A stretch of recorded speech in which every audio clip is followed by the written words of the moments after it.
Shabbat Shalom. My name is Noel Joshua Hadley, and hopefully you know where you're at. Do me a favor and like this video and subscribe if you haven't already. Thank you, everyone, for making this a tradition in your home. And, before I get too far into this, the reason why we're here, all praises go to our Creator, the Father of all Ruachoth. And I'm grateful for the revelation of His Son, Yahushua HaMashiach, Yeshua, if you prefer, or some of you like Jesus Christus. I'm grateful for His atoning sacrifice, but I'm grateful that we get to be here in this life. This life is truly a gift. We have consciousness of our existence. We know we're here right now, and just our senses, and the fact that we live in a world set up where we have to seek Him out, right? Like it doesn't necessarily just fall into our lap.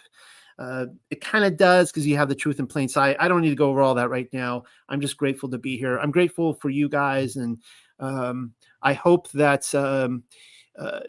these Torah portions can be a blessing to you and your household. So where am I right now?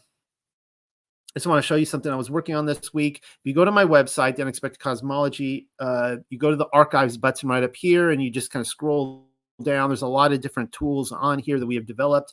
But right here, this is just the video page for all the, I can't believe we did all these this year. These are all the Torah portions from this year right here. So 2024 through, I should say 2023 through 2024 Torah portions. And maybe I'll get other video pages up too to help organize them. But there's that. So let's get into this tonight, because I got a lot to cover. Have fun in the chat tonight, and I wish I could read all the comments. But, I'm not that great at multitasking. So here we are in Dabar Rayam. Of course, this is the Paleo Hebrew, in case you have not been, in case you're new here. We're going through Pamela's amazing translations of the Paleo Hebrew and investigating those. So we are almost finishing our cycle. We're like 5 weeks away. Can you believe it? Week 48, Deuteronomy 16 through chapter 21. And it's called Shoftim this week. Of course, that's the modern Paleo. Now, before I get too far into this, I will bring up the Tuck Passover Retreat 2025. Mark your calendars if you haven't already, March 26th through the 30th. 2025. This will be at Lake Fort Smith State Park in Arkansas. I opened up sales about a week and a half ago, just a little over a week ago, for all ministry and Patreon supporters. And then I opened it up this yesterday or the day before, public for sales. So you can go to the website now. And actually, that's the store page here. But just go to the website, and it's in here somewhere. It's on the front page and all that. And you can come in here and read about it and buy your tickets. And so the way this works, and I want to make this as little bit confusing as possible for everybody. The way this is working is that we're selling tickets by bed. All right. This isn't like when you go to a conference and you just buy the ticket and then you go get your own hotel room or whatever. Every bed is uniquely different in these two lodges. There are some single beds, there are bunk beds, there are private rooms. We still have, I think, 1 or 2 private rooms, couples rooms available. And then we have maybe 3 private single rooms available. And then we have the wings for the female wing and the male wing. Please get in contact with me if you have any questions. I would like to work this out for you. I'd like to arrange however I can to work this out. I want to see you guys all there. Looking forward to it. Let's move on with the night. One more reminder, HebrewMatch.com. This is the dating site we launched a couple of weeks ago now. And this is for, those of you who are looking for your rib partner, your helpmeet, and someone who can, of course, help you walk out the Father's commands. And the great thing about Hebrew Match, too, is that it's set up in such a way that it's not necessarily just a dating website. You can actually be married with children, and we're not talking about polygyny here, but just you can be married with children and want to find other fellowship. You could always set up an account on there, and you kind of, you're pinned in an area of the world of this flat motionless plane, and you might find other singles or families on there close to you. So there's that. Oh, no, just reminder again, this is free to sign up. It takes a few minutes of your time. So, come over, support us. What we're doing with Hebrew Match, we want to see this as success. We want to see it take off. Sign up an account. We appreciate it. All right, we're going to get right into it tonight.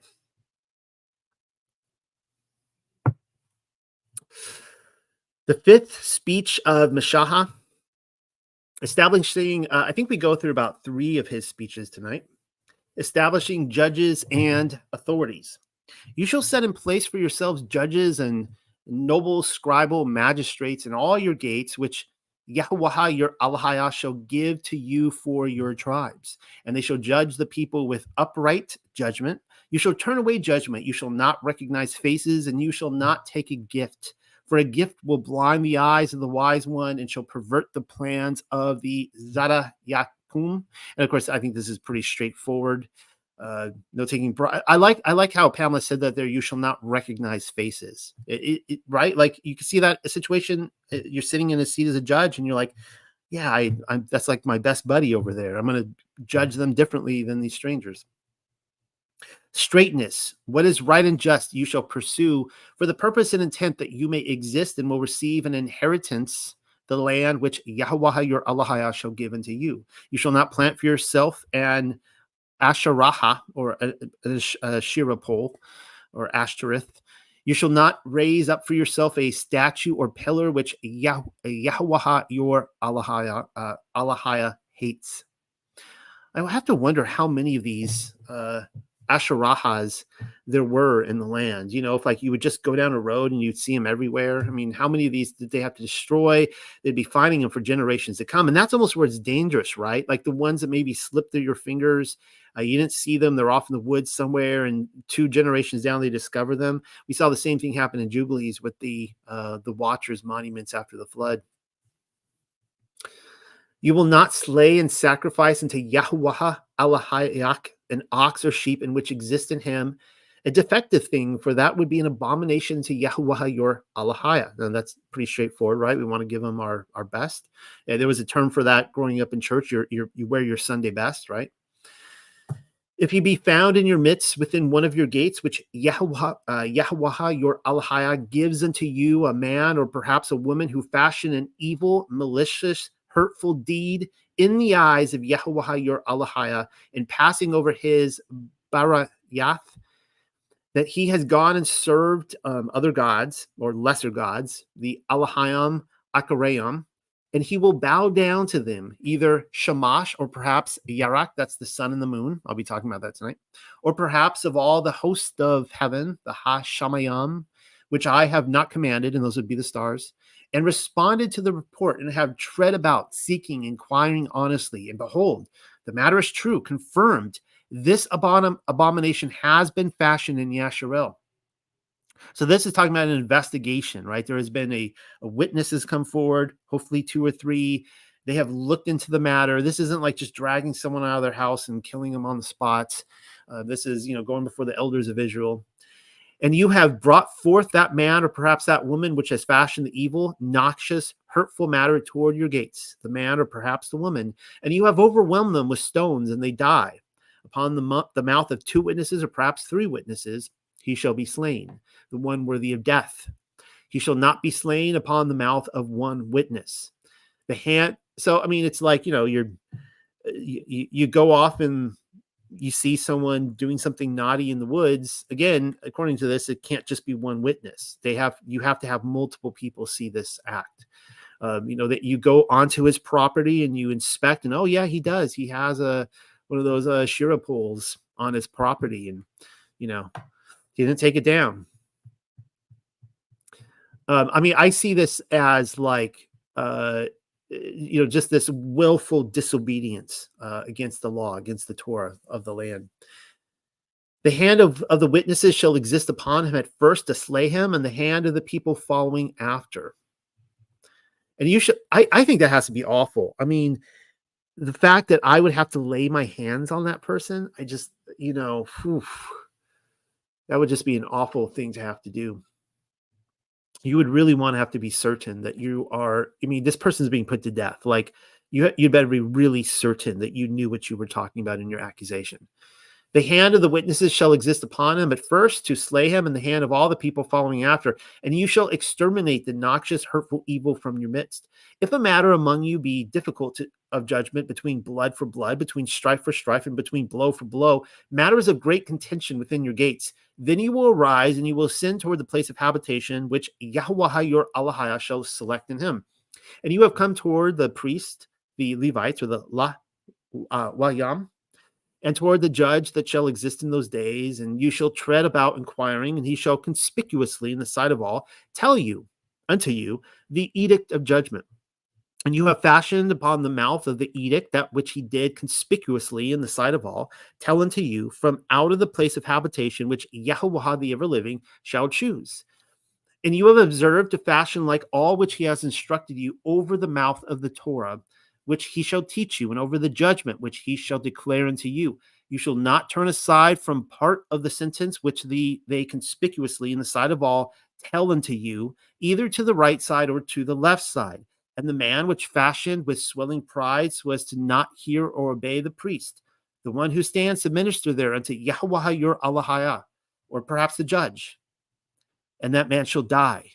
And you have destroyed the wickedness from Yasharel. And all the people shall hear, understand, and shall reverently fear, and shall not boil over, acting insolently continually. I mean, think about that. Like, remember, like you see a Western and somebody steals a horse, right? And the penalty of stealing a horse is a hanging. Like, and everyone comes from the town and they see this guy get hung for stealing a horse. And little children see this and they'll be like, man, I really don't want to end up on that rope. I'm not going to steal a horse, right? And now we've gone through this in the past in Exodus and Leviticus and so on and so forth. And, you know, the whole recompense idea, you know, you steal something, you steal a car, you have to repay them. And like, I don't know, not just a car, but more than just that car.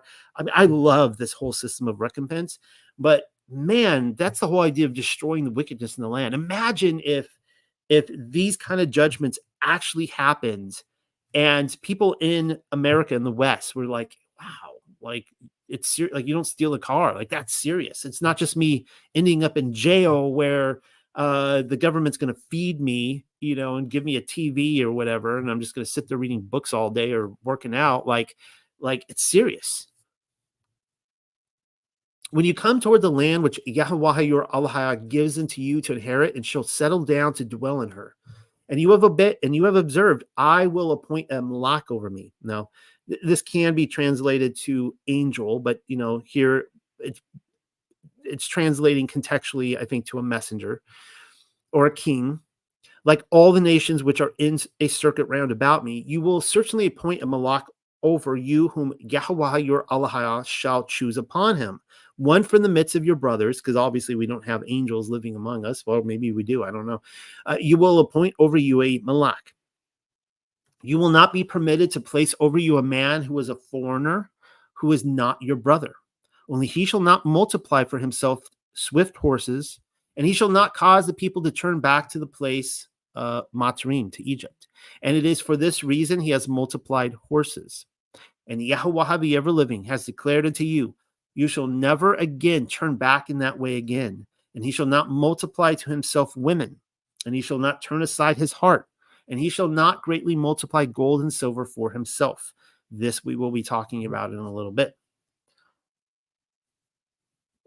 And it shall exist as he sits down upon the royal throne of his kingdom, that he shall write, Kathub, for himself a copy of this Torah upon a book from before the faces of the priests, the Levites. This sounds amazing.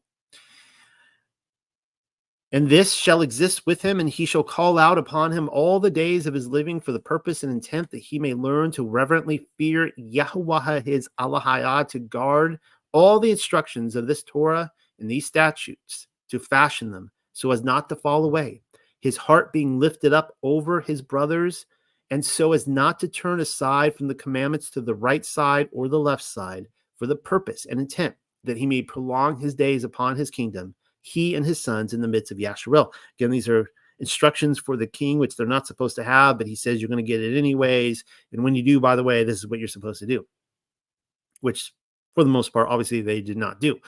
The portion of the Levites. He will, chapter 18, he will not exist unto the priests, the Levites, or the Lahwayam, all the tribe of Lahwayah, a portion or inheritance with Yasharel. The fire offerings of Yahuwah, even his inheritance, they shall eat, and there will not exist to him an inheritance in the midst of his brothers, like that word which was set in order to him. And this shall exist, the priest right from the people, from those sacrificing the sacrifices, whether an ox or whether sheep or goat, and shall give unto the priest the shoulder and the cheeks and the stomach, the first of your corn, your new wine, and your fresh oil, and the firstlings of your shorn wool or mown meadow you will give unto him. For on him Yahuwah your Alahiah has selected from all the tribes to stand to nobly minister the covenant in the name of Yahuwah, the ever-living, he and his sons, all the days. And if he will come, the Levite from one of your cities, from all Yasharel, which he turned aside to dwell there, and shall come with all desire of his nephash, his soul, toward the place of habitation which Yahuwah, the ever-living, shall choose, and shall nobly minister the covenant in the name of Yahuwah, his Alahiah, like all the Lahwayam, the Levites, the one standing there, to the face of Yahuwah, allotted portion, like allotted portion he will eat, apart from his something sold with the fathers. If you go toward the land which Yahuwah your Alahiah gives unto you, you shall not learn to fashion like the abominations of those nations. He will not be found among you any who causes his son or his daughter to pass through in fire, when divining divination, when using hidden arts, or a whisperer or enchanter. The word whisper there literally means python spirit, a whisper of the python spirit, or an enchanter, and one having an alliance with and who inquires of a python spirit, or who is a prophet of the spirit of the python, and who tramples about seeking toward the dead ones. For an abomination unto Yahuwah the ever-living is any who fashion these. And upon this circumstance, these abominations, Yahuwah your Alahiah disposed them forcefully as a powerful sign from before your face. You will exist whole, blameless, upright ones with Yahuwah your Alahiah. For these nations which you will forcefully dispossess them as a sign, do hear and obey toward the ones who practice hidden arts, and toward ones who practice divination. But you, Yahuwah your Alahiah has not given you to do so. A prophet like Meshach, a prophet like Moses.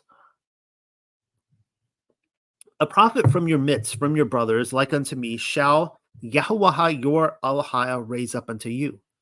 Toward him you will hear, will understand, will obey, like all which you ask from Yahuwah your Alahiah in Harab on the day of the gathered assembly, to say, do not let me increasingly hear, understand, and obey the voice of Yahuwah my Allah, and do not let me continually observe the fire of this great place, and I will not die.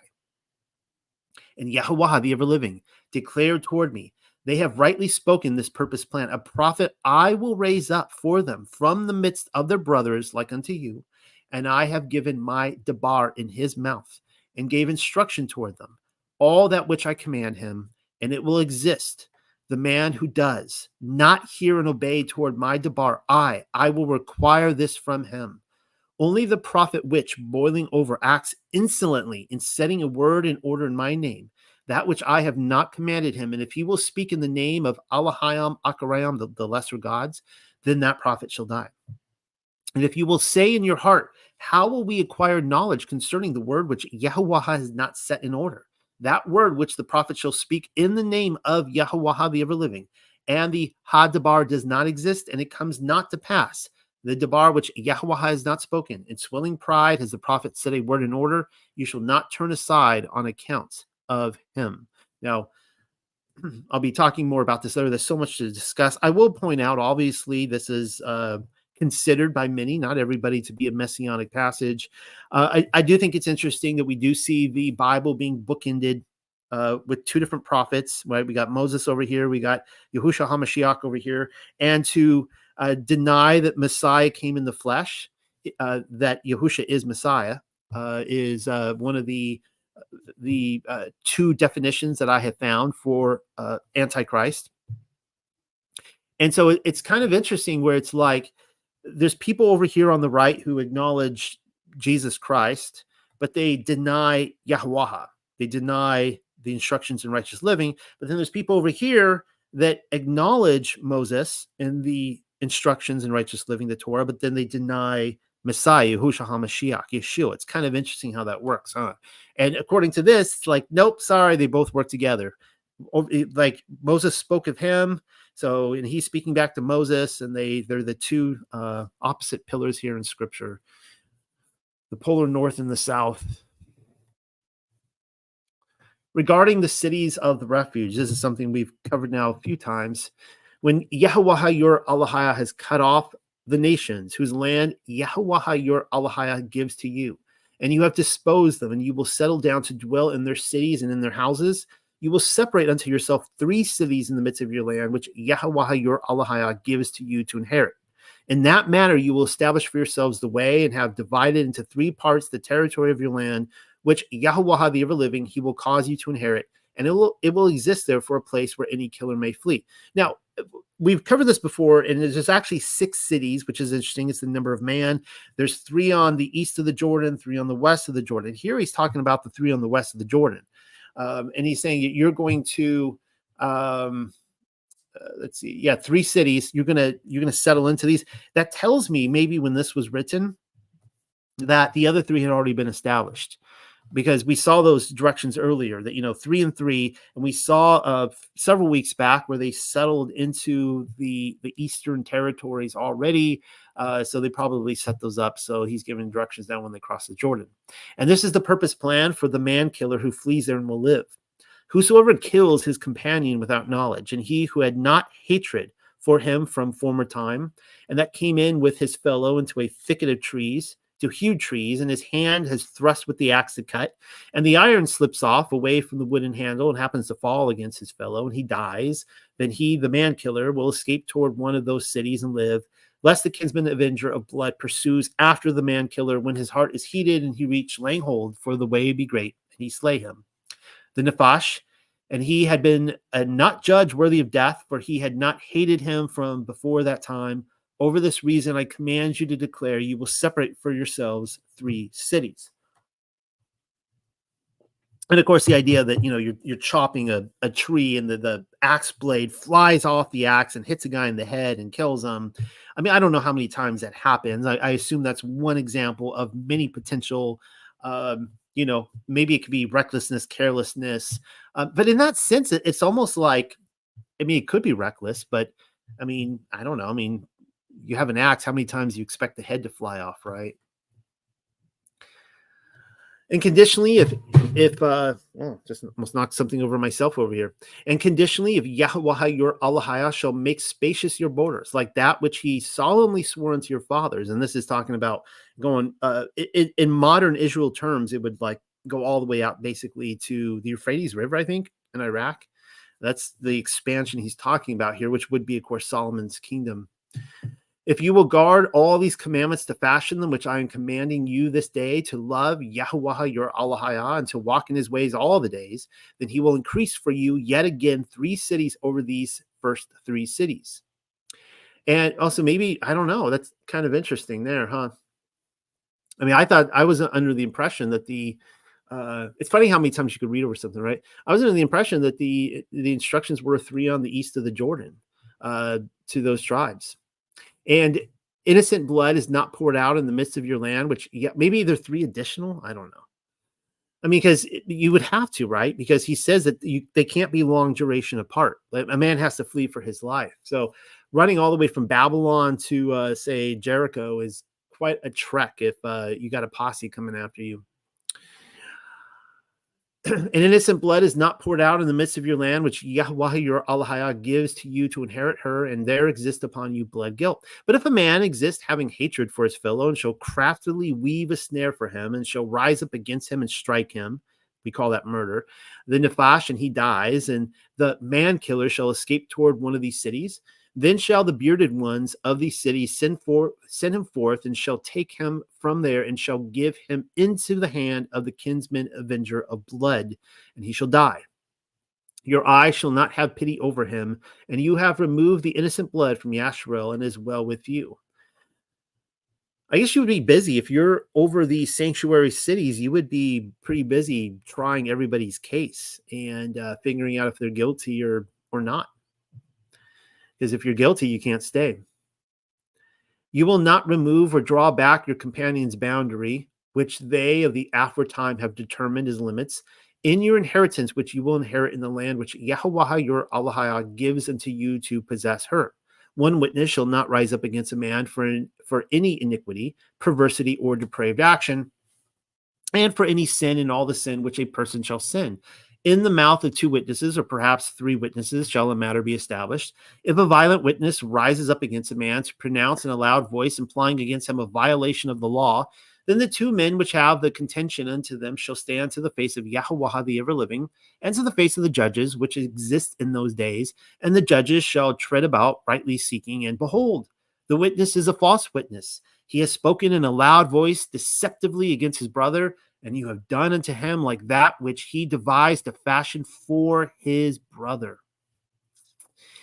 And you have removed the noxious, hurtful evil from your midst, and the ones remaining shall hear and shall reverently fear, and shall not add any more to fashion yet again, like the purpose place of this evil one in your midst, and you shall not have pity in your eye, nephash for a nephash, eye for an eye, tooth for a tooth, hand for a hand, foot for a tooth. Pausing really quickly, so much to go over tonight, and I will be covering this paragraph here in regards to false witnesses and how this actually played out with the false witness against the second prophet that was supposed to mirror Moses.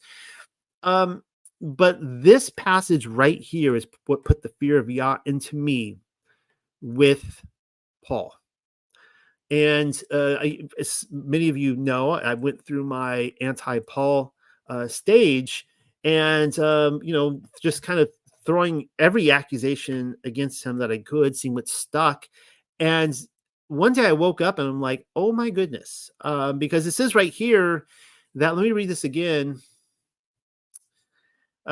He has spoken in a loud voice as the false witness, deceptively against his brother, and you have done unto him like that which he devised a fashion for his brother.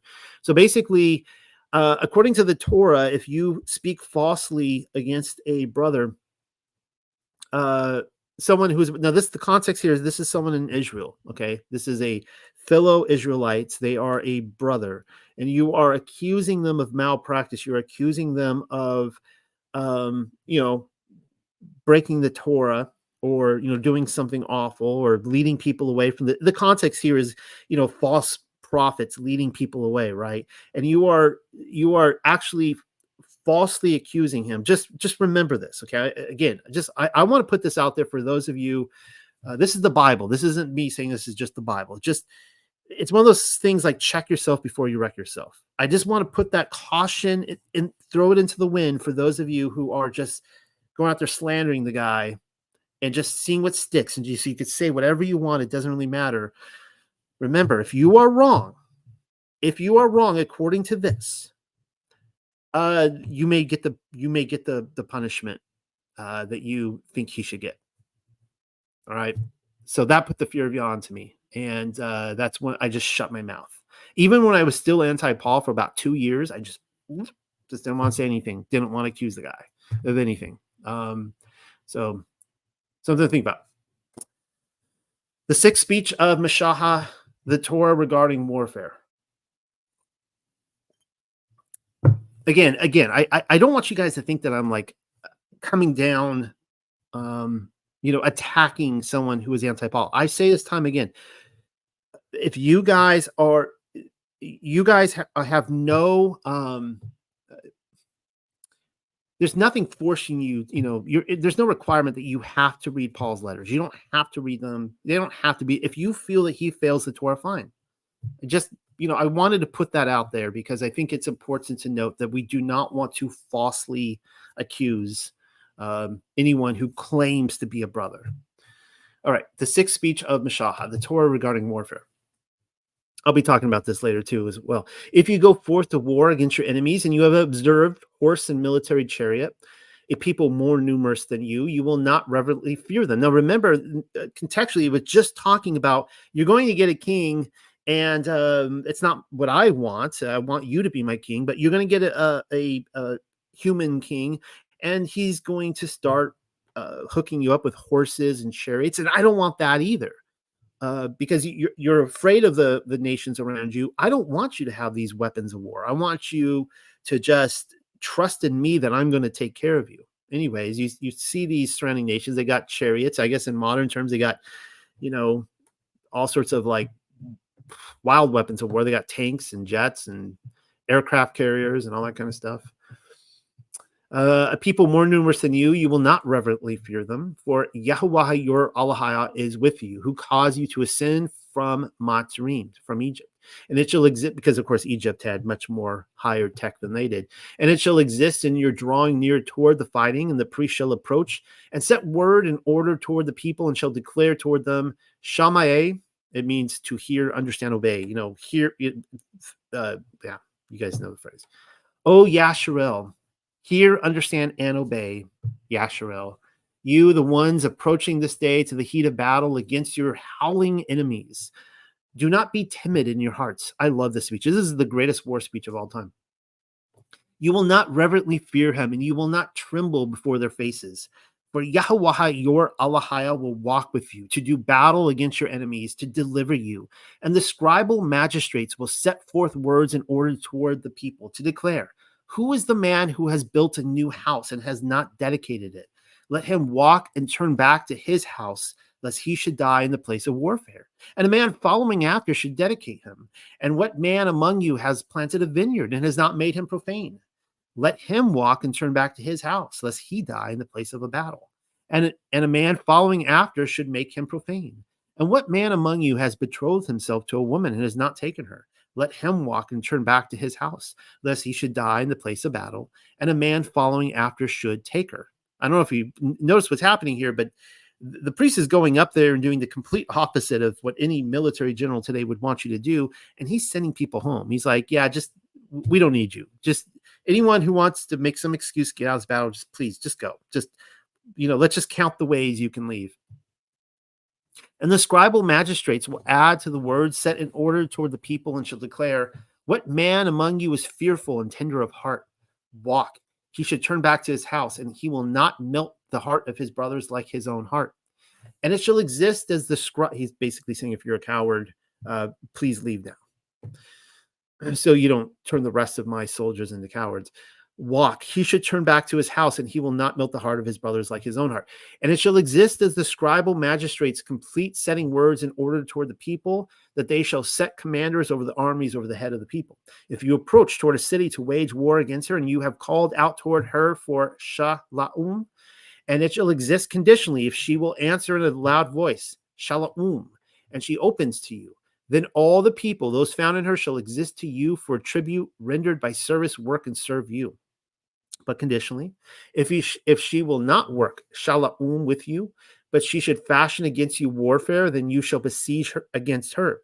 And Yahweh your Allah shall give her into your hand, and you have smitten all her males by the mouth of the sword. Only the women and the little children and the beasts and all which shall exist in the city, all her spoils, you will snatch away as plunder for yourself. And you have eaten the spoils of your howling enemies, which Yahweh your Allah gives to you. In this manner you will fashion for all the cities which are far off from you, which are not of the cities of these nations here. Only from the cities of these peoples, which Yahweh your Allah gives to you for an inheritance, you shall not keep alive any breathing, for you will consecrate as devoted to destruction the Chathuya and the Amorea and the Canaanites, the Kanu Anuya and the Perizzites, the Pharisaiah and the Chauya and the Yeba'u Saya, like that which Yahweh your Allah commands you, for the purpose and intent that he does not teach you to fashion like all their disgusting things which they fashion unto their Allah, and you sin against Yahweh your Allah. Now, this has been brought up a lot. One of the hardest things for people to accept in the Bible is passages like this, where you're to kill all, just go up and kill all the people. The thing is, though, is that this is a turf war. This is soil that belongs to Yahweh. And he's basically saying, like, even among your own people, not just the foreigners, like, if you do not want to keep my Torah, like, just leave the land. Just, if you're going to be in this land defiant, you're going to be killed. It's the same thing as, let's say, like heaven, right? That, let's say there's a lake of fire up there, and you're in heaven revolting, be like, yeah, I want to live in heaven, but I don't want to keep your instructions in righteous living. And be like, okay, well, we got a lake of fire, a lovely hot spot right over there for you, if that's what you would prefer. You can repent. Like, no, I don't want to repent. Like, okay, bye. Right? Same thing. And these people have the choice. These men could have been like, yeah, you know what? I want to be grafted in. That is an option. They could, be like, yeah, I want to be grafted in with you. Maybe they would be in servitude for so many number of years until they are released in the Jubilee. But yeah, they could work through it with their families, so on and so forth. But they are being defiant against the God, the Allahayam. They are serving other Allah. You guys know that is what I see the context as to what's going on here. If you will besiege toward the city a great number of days to wage war against her, this is fascinating right here, and I'll be talking about this later. To take hold of her, you shall not lay waste her trees by thrusting against him an axe. For on account of him you will eat, and him you shall not cut down. For to the Adam is the tree of the field, to go in from your face in the siege. Only the tree which you know is not a tree for food, these you will waste and have cut down, and you have built siege works against the city which is fashioning warfare with you until she has been subdued.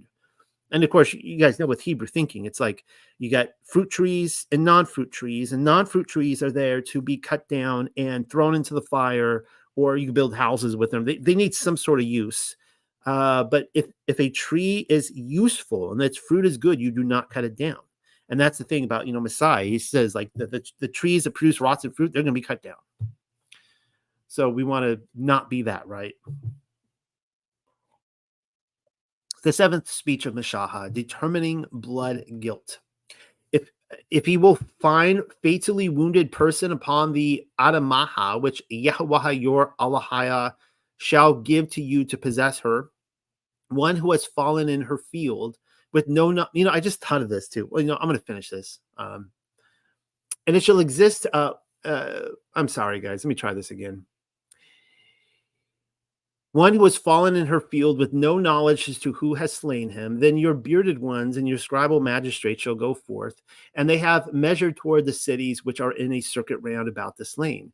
And it shall exist the city nearest toward the slain, that the bearded ones of that city shall take a heifer of the herd, which has not been worked upon her, which has not been drawn by the yoke. And the bearded of the city have brought down the heifer into a torrent valley, continually flowing, which has not had service upon him, and which has not sown seed. And there in the torrent valley, he has broken the neck of the heifer. And the priest, the sons of Levi, has approached. For upon them has Yahweh your Allahaya selected to minister unto him and to Barak in the name of Yahweh. And in their mouths shall exist all the contention and every stroke. And all the bearded ones of the city, the one nearest to the slain, shall wash their hands over the broken neck of the heifer in the torrent valley. And he has answered and he has declared, our hands have not poured out this blood, and our eyes have not observed him. Cover over for your people Yasharel, which you have redeemed, O Yahweh, and do not apply the guilt of innocent blood unto the midst of your people Yasharel, and cover over for them the blood. And you shall remove the blood of the innocent from your midst, if you will fashion that which is upright in the eyes of Yahweh, the ever-living. I was thinking about the scene where you go up to the city gates. I was kind of thinking of something from like Monty Python, but you go up to the city gates and you yell shalom at them. And the code word is they yell shalom back, right? We say it, Shabbat shalom, right? It is the peace offering that we hand to someone, and then you hand it back. Say, yes, I hand my Sabbath peace back to you. Or if it's not Sabbath, I just hand my peace back to you. Here's my shalom, right? And I was thinking of, I had a substitute teacher back in the 1990s, and he was a World War II veteran, and he would just regale us with stories of the war, and we would all be horrified. I don't know if any of them were true, but he said that that when they were going through Germany and there were just he was going through France and Germany and there's just hedges everywhere, right? Just the battles would be like these football length battles where you got to shoot them down from one hedge to the next. And they would go up to a hedge, and if they thought someone was in there, they would yell lightning. And apparently, if you yelled back thunder, they would just blast into you, right? Because, the Germans couldn't pronounce thunder. I would probably be in big trouble because I can't pronounce a lot of stuff. I'd be like sprayed with bullets. But I kind of find it funny. You go up and you yell shalom. And if they yell shalom back, you're like, all right, I think we're good here. You don't have to destroy the city. All right. Let's talk about the kings of Israel. Now, it says right here, of course, I will appoint a Malach over me, like all the nations which are in a circuit round about me. They're basically snubbing Yah and say, we don't want you to be our king anymore. We're not interested in you. It's a really scary prospect. Yeah, we want to be like all the nations around us. And we want we want what they have. And this is exactly what happened word for word in 1 Samuel. So this is 1 Samuel chapter 8 here. And again, remember, Yah says, look, this will happen. So a certain amount of mile markers down the turnpike. And this is when it happens in 1 Samuel chapter 8. When Samuel became old, he made his sons judges over Israel. Remember, up to this time, when Joshua comes in, he's a judge, and there's a series of judges after him. The name of his firstborn son was Joel. Of course, I'm going with the modern English here. And the name of his second, Abijah. They were judges in Beersheba. Yet his sons did not walk in his ways, but turned aside after gain. They took bribes and perverted justice. Isn't that interesting? Because this is exactly what we read tonight, starting out in this portion, that you are not to look to familiar faces. You're not to take bribes. This is what they're doing. Then all the elders of Israel gathered together and came to Samuel at Ramah and said to him, behold, you are old and your sons do not walk in your ways. Now appoint for us a king to judge us like all the nations. Now, this is, kind of like misdirection here. I mean, they're acknowledging the fact that his sons are corrupt and that they should not be judges. But the better scenario would be, we need to set up judges who can judge these judges because they're clearly corrupt. We need to clear out the corruption, and we need to put judges in place over Israel who are going to be true connections with Yah and are going to lead us in that way. But they're like, no, see, we're this is proof we're done with this. We don't want the Torah anymore. That's what they're saying. Look how they've corrupted the Torah. And oh, by the way, we don't want it either. It's all an excuse. Now appoint for us a king to judge us like all the nations. But the thing displeased Samuel when they said, give us a king to judge us. And Samuel prayed to Yahweh, and Yahweh said to Samuel, obey the voice of the people and all that they say to you, for they have not rejected you, but they have rejected me from being king over them. I actually like this next line that follows. According to all the deeds that they have done from the day I brought them out of Egypt, even to this day, forsaken me and serving other Allahayam. These are the lesser Allahayam that he said in Deuteronomy not to serve. So he's saying, look, they're already, they want to do away with the Torah. They don't want me. And they're already serving other gods. This is why they want a king, because they know the setup. But here's the line I really like right here. So they are also doing to you. It's like, ouch. It's like, yeah, Samuel, that rejection you're feeling right now, that's the same rejection I've been feeling since like forever. Like, that's just the story of humanity. Like, they reject me and now they're rejecting you. So now you get a little taste of it. Now then obey their voice. Only you shall solemnly warn them and show them the ways of the king who shall reign over them. And then, of course, this is Samuel's warning against kings. So Samuel told all the words of Yahweh to the people who were asking for a king from him. And he said, these will be the ways of the king who will reign over you. He will take your sons and appoint them to his chariots. There's the warning in Deuteronomy. And to be his horsemen and to run before his chariots. And he will appoint for himself commanders of thousands and commanders of 50s, and some to plow his ground and to reap his harvest and to make his implements of war and the equipment of his chariots. He will take your daughters to be perfumers and cooks and bakers. He will take the best of your fields and vineyards and olive orchards and give them to his servants. This sounds like a horrible deal. He will take the tenth of your grain and of your vineyards and give it to his officers, to his servants. He will take your male servants and female servants and the best of your young men and your donkeys and put them to work. He will take the tenth of your flocks, and you shall be his slaves. And in that day you will cry out because of your king, whom you have chosen for yourselves. But Yahweh will not answer you in that day. Sounds like a horrible deal. I mean, Yah's Torah is sounding like a very light yoke at this point. And of course, it says the Lord, or Yahweh, grants Israel's request, but the people refused to obey the voice of Samuel, of course, because they were already not obeying Yah. And they said, no, but there shall be a king over us, and we also may be like all the nations. There it is right there. They just expressed the desire of their heart. And of course, the other nations don't keep the Torah, correct? And that our king may judge us and go before us and fight our battles. Ouch, because that's what Yah was supposed to do. He was supposed to go before them and fight their battles for them. And of course, Michael as well. And when Samuel had heard all the words of the people, he repeated them in the ears of Yahweh. And Yahweh said to Samuel, obey their voice, make them a king. And Samuel then said to the men of Israel, go every man to his city. This is further proof to me why the Bible is true. I mean, this is like total not propaganda. I mean, it's not propaganda for David. It's not making any of the kings look good. And it would almost be like if there was like government propaganda out there telling you not to vote, not to have any president, not to have any government authority over you, that kind of stuff. Like, it's like, what? Why? All right. Why am I looking at pictures from Lord of the Rings, specifically Gandalf and Shadowfax? Now, to the end of time, Tolkien will be debated for his use of wizards. And there will, I don't, there are going to be people who say, oh, it's wizards.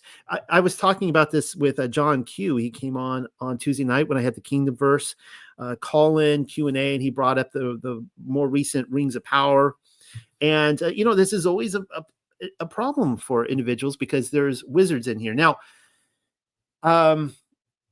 what I want to specifically talk about here is not wizards. This is a side point, but I want to show you a man and his horse. All right. This is a love story between a man and his horse. Now, the word wizard, interestingly enough, comes from the Middle English word wizard, which means wise man. Now, it could also mean a person skilled in magic, but originally the word wizard means wise man. Of course, then we get, what the three wise men, right? So maybe there's magic, maybe there's not. The thing about, I could go into like the conversations that Lewis and Tolkien were having at Oxford about science. And Lewis had a phrase that a science is the magician's twin, which is kind of interesting. He would basically say that the way the world actually functions, understanding the way the world functions will seem like magic to some people. Now, again, if you feel that this is one of the wizards that's being talked about in Deuteronomy, then please never watch it. And I want to have the same conviction if it's true. Again, this is why I say this can be debated to the end of time, because when you talk to actually Tolkien fans, they'll be like, yeah, this is not Harry Potter, dude. Like, this is completely different.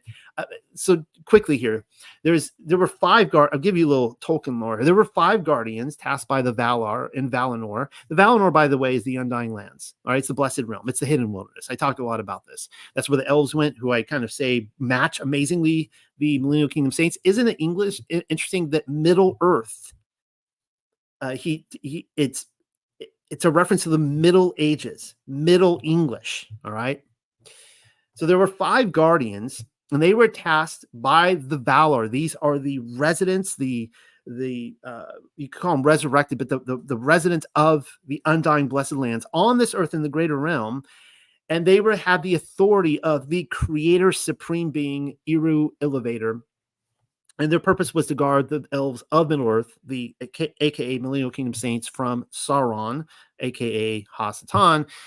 So it's a really interesting story. And so my whole thing is that it is perhaps true that what Tolkien and Lewis were actually saying is that, like, the wizards, the wise men of Middle Earth, were like Elijah characters. They were actually servants of the creator from heaven itself. They came from heaven down to the earth They were servants of him. They were working his will upon the earth, and they had a mastery over the realm through the use of the creator.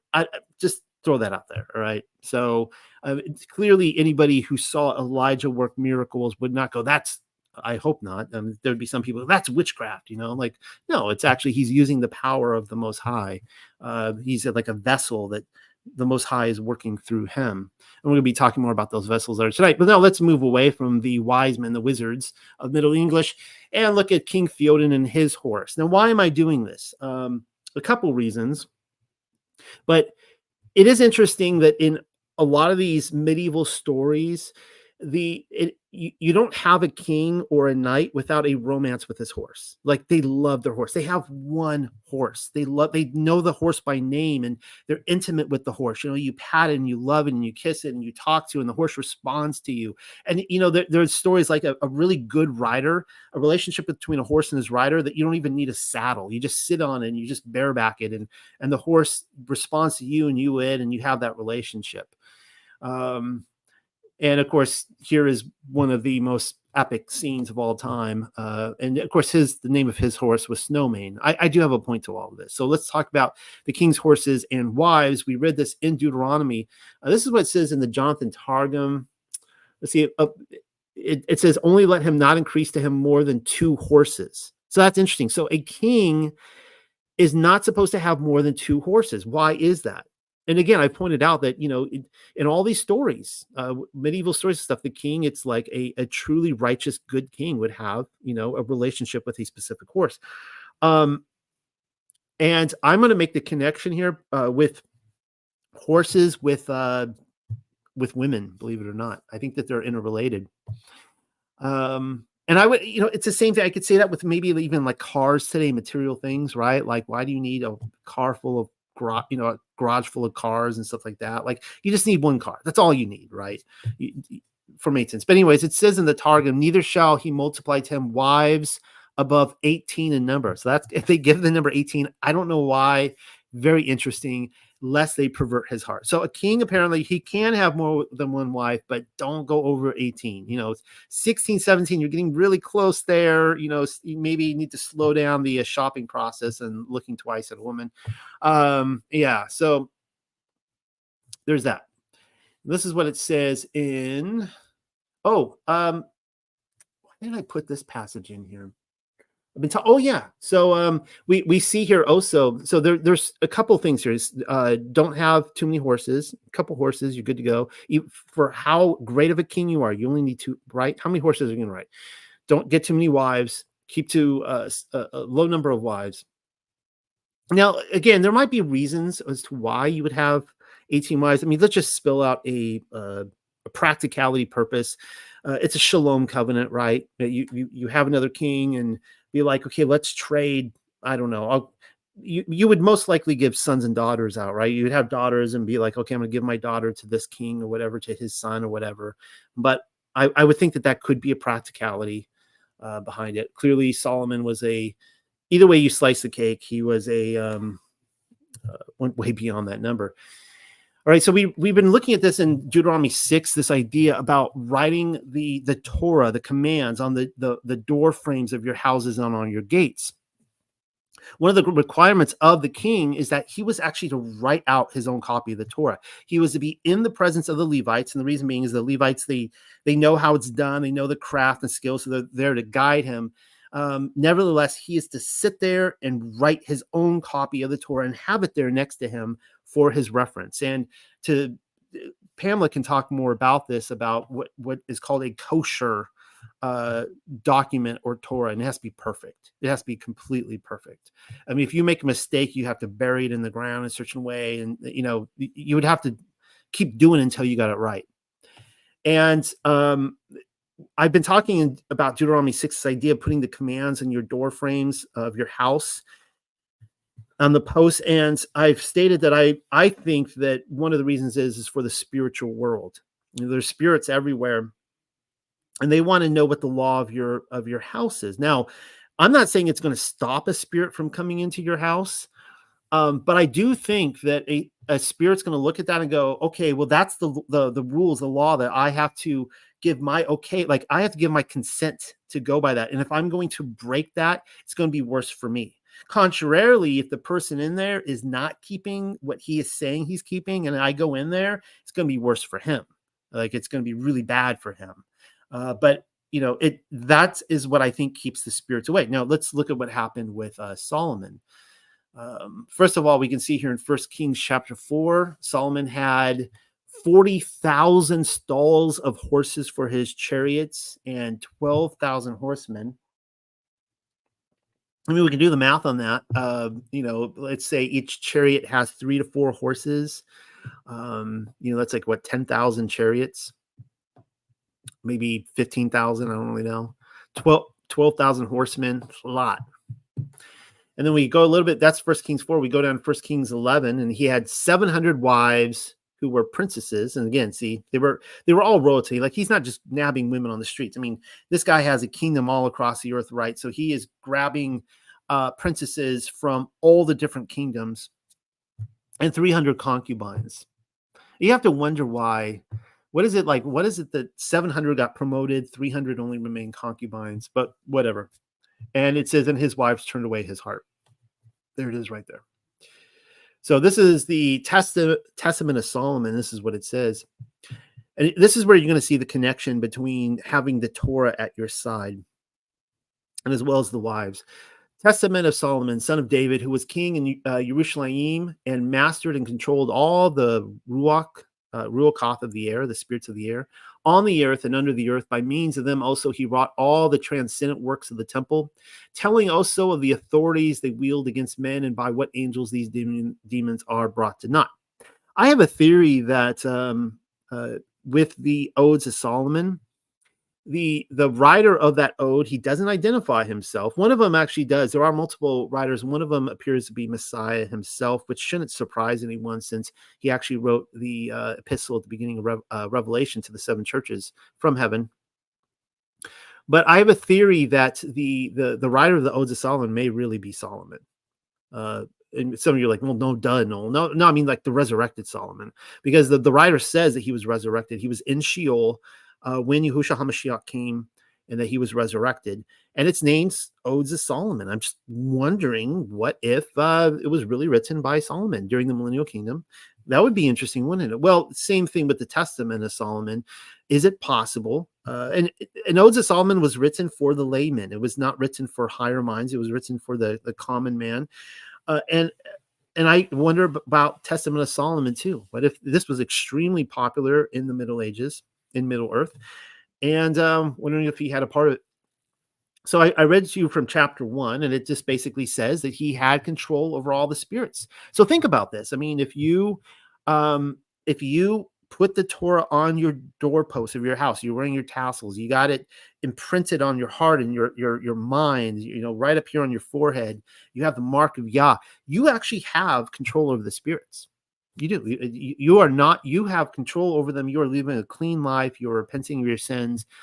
Those spirits cannot torment you. They cannot put you into like sleep paralysis. They can't do this kind of stuff to you. You have authority. And this is what Solomon had. Of course, he had it over the whole earth. Why? Because his kingdom stretched over the whole earth. And he would have had the Torah right at his side.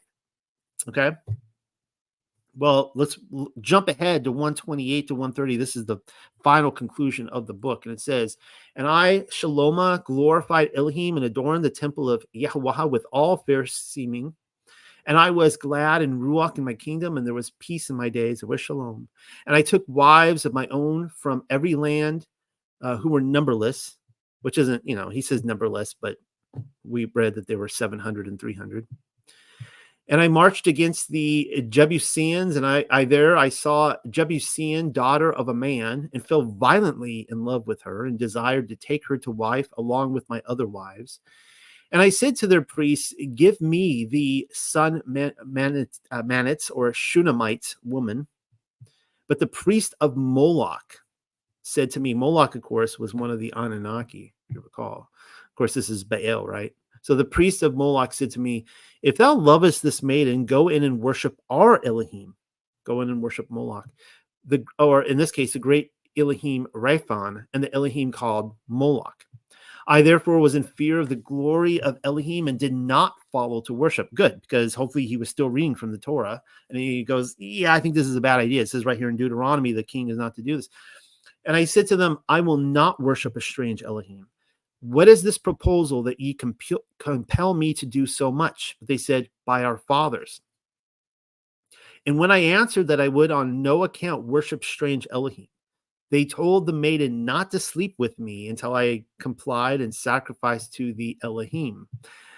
It's kind of like a joke, right? Like with Adam and Eve, when Eve slips Adam the fruit that, a naked woman could get a guy to eat anything. It's kind of the same thing right here, pretty much. Anyways, I then was moved by crafty Eros. Well, that's really interesting. Okay, so Eros, one of the Alahayam, one of the lesser gods, comes in. And of course, Moloch actually is too. He's one of the sons of the Anunnaki. He became the master Anunnaki. He took over all of them, but he didn't start out that way. Eros is the same way. I then was moved but crafty Eros brought and laid by her, this woman, for me 5 grasshoppers, saying, take these grasshoppers and crush them together in the name of the Elohim Moloch, and then will I sleep with you. And this I actually did. And at once the Ruach of Elohim departed from me. That is so sad to hear. And at once he goes and he worships Moloch. And at once the Ruach of Elohim departed from me. And I became weak as well as foolish in my words. And after that, I was obliged by her to build a temple of idols to Baal and to Rapha and to Moloch and to the other idols. Then I, wretch that I am, followed her advice, and the glory of Elohim quite departed from me, and my Ruach was darkened. This is what I say all the time, that Yah could darken your vision, completely darken it, to the point that like you wonder why in the world you even believed in him in the first place. It's so sad. And I became the sport of idols and demons. Interesting that he's talking about the sport of idols, right? He's giving legitimacy to idols. Wherefore I wrote out this testament, that ye who got possession of it may pity and attend to the last things and not the first, so that ye may find grace forever and ever. Amen. Testament of Solomon. That's how it ends. Testament of Solomon. Now, this is why I brought up the putting the commands on the doorpost. That if you're going to do this, first of all, it's a command, right? You do it because you want to walk out the commands with the Father. But if you're going to be a hypocrite and you're going to, as I read last week, you're going to take Isaiah. Isaiah says that you may have the commands on the doorpost, but behind the doorpost you have pagan religious commands and traditions behind it. It's going to turn out worse for you in the end. And you could see here that the demons are literally making sport of him. This is what they do to people who betray Yah. Sad. Anyways, I put a note here that Eros is the child of Aphrodite and Ares/Mars. Why is that important? Well, Eros was a god of love, but Aphrodite was what I believe is the counterfeit Ruach HaKodesh. You guys all hear the Kundalini spirit, but Aphrodite, I believe, is the worldly chokmah, the worldly wisdom, and the one we are not to worship. She's a corruption of the Ruach HaKodesh. So in my paper that I came out with several months ago, Chess in the Millennial Kingdom, I talked about the esoteric quality of a knight.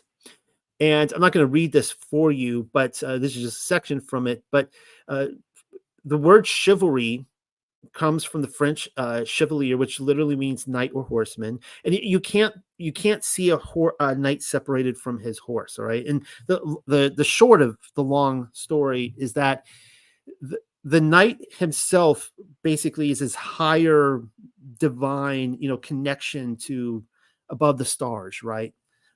His tracing back to heaven. And I think this ties into pre-existence and all that. The horse that he rides upon is his earthly vessel body. Like that, what you're looking right here, would be the horse. Okay. So there's a higher spiritual self, but that higher spiritual self has to master this fleshly body.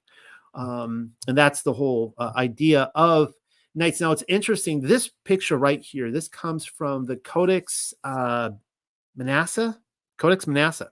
I actually took a picture from this. If you have seen or purchased Pamela's latest translation Song of Songs, which we'll be doing a study on very soon.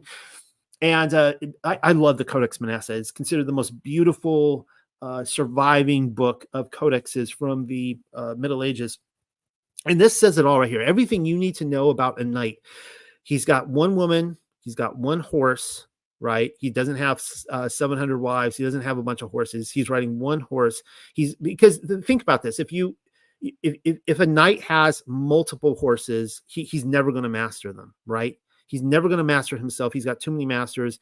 And this woman right here is a wisdom character. She's got I think she's the Ruach HaKodesh. The pagans will say she's Aphrodite. She's got the flame there, the divine flame, all this kind of stuff. The woman is actually higher than the man, because the woman, she came down from heaven to Adam. She is, her very nature is not of this earth. It is actually the nature of woman is divine. It is something that is graceful, that is higher than man, right? That's why she is above the knight here. It's really interesting. And this is what Solomon failed at, right? He should have had one horse, one woman. I guess according to the Targum, he could have 18, I guess, but anyways, this is chivalry right here. This is, what we are to do. We are to be chivalrous and to know thyself and master thyself.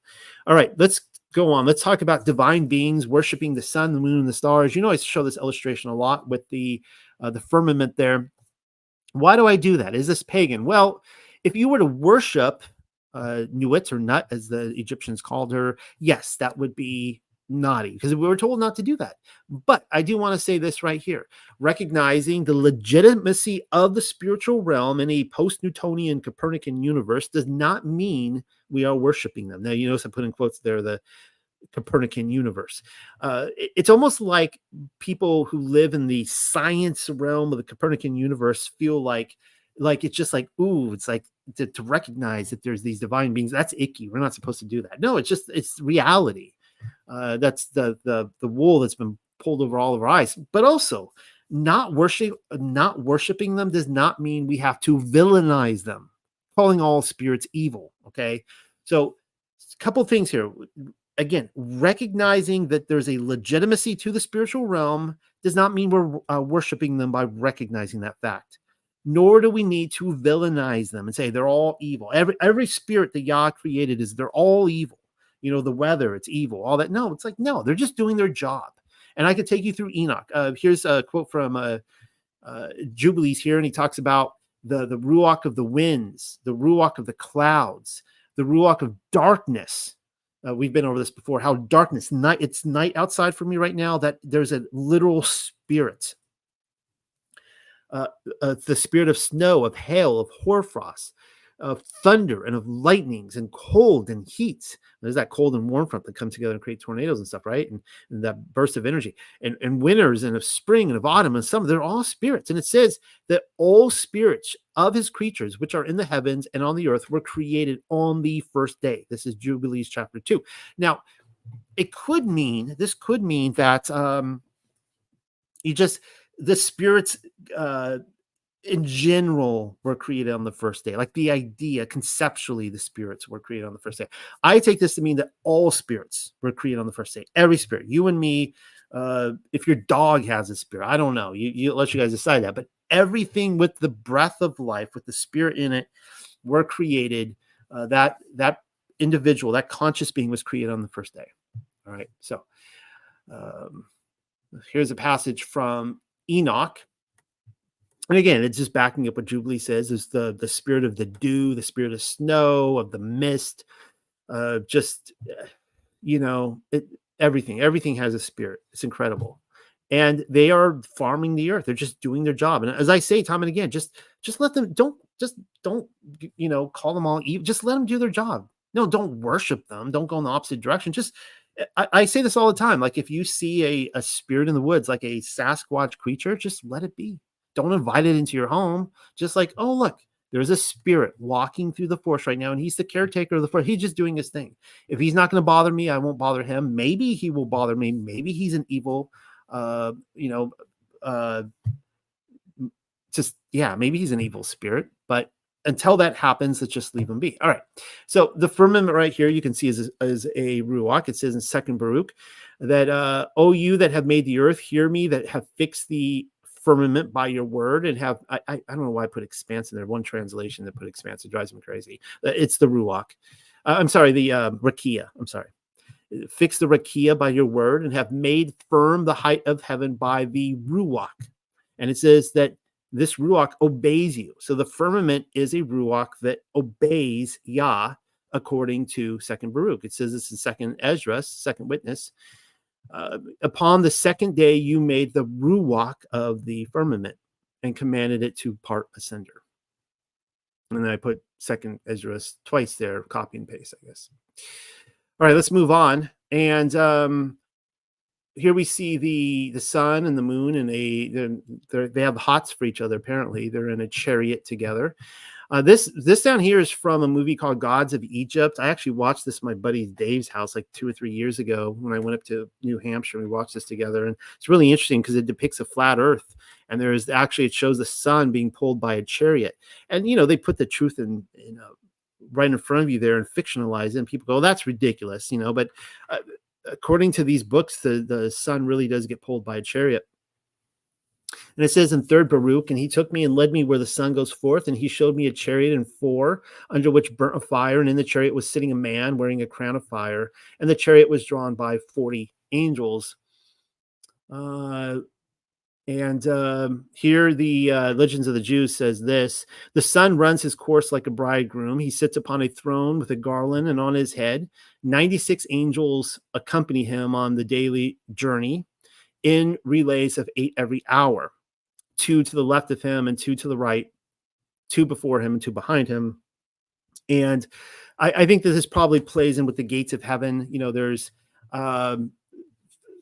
There's the 12 gates around the earth, and it plays in with the zodiac, and of course this the sun makes a journey every day. And so I think as it's hitting these different gates, and within these gates there's more gates, and then there's like 365 and so on and so forth. It gets a little complicated, but the idea is that it's almost like a baton rally, right? And so I think that when the angels get to a gate, they're relieved, and there's more angels, they jump in, and they're all going around with the sun every day. Of course, the sun itself is a conscious being. All right, now this is really interesting here. The phases of the moon, church cycles. So we see here in Genesis chapter 1, the Jonathan Targum, and you guys know this, but there may be some new information in here you've never heard before. "And Yahweh made 2 great luminaries, and they were equal in glory, 20 and 1 less 602 and 70 parts of an hour. And afterwards the moon recited against the sun a false report, and she was diminished." So it is my personal belief, and what I'm going to be showing you tonight is that the moon originally at creation on the 4th day, and up to any number of years, apparently for 21 years, according to the Jonathan Targum, the moon was a full moon at all times. I don't think it went through these moon cycles. I think that the moon cycles are a result of the transgression of the moon, a conscious entity, a woman, Luna, we'll call her Luna, and that this is calling about the light being diminished right here. So this is one of the reasons that I have come around to, if we are to go on a month calendar based on the moon, I believe that the best one we can come up with is one which says that the full moon is the start of the new moon. Though, I want to respect all calendars out there. Personally, before I make a decision, I'm going to try the Zadok calendar one more time.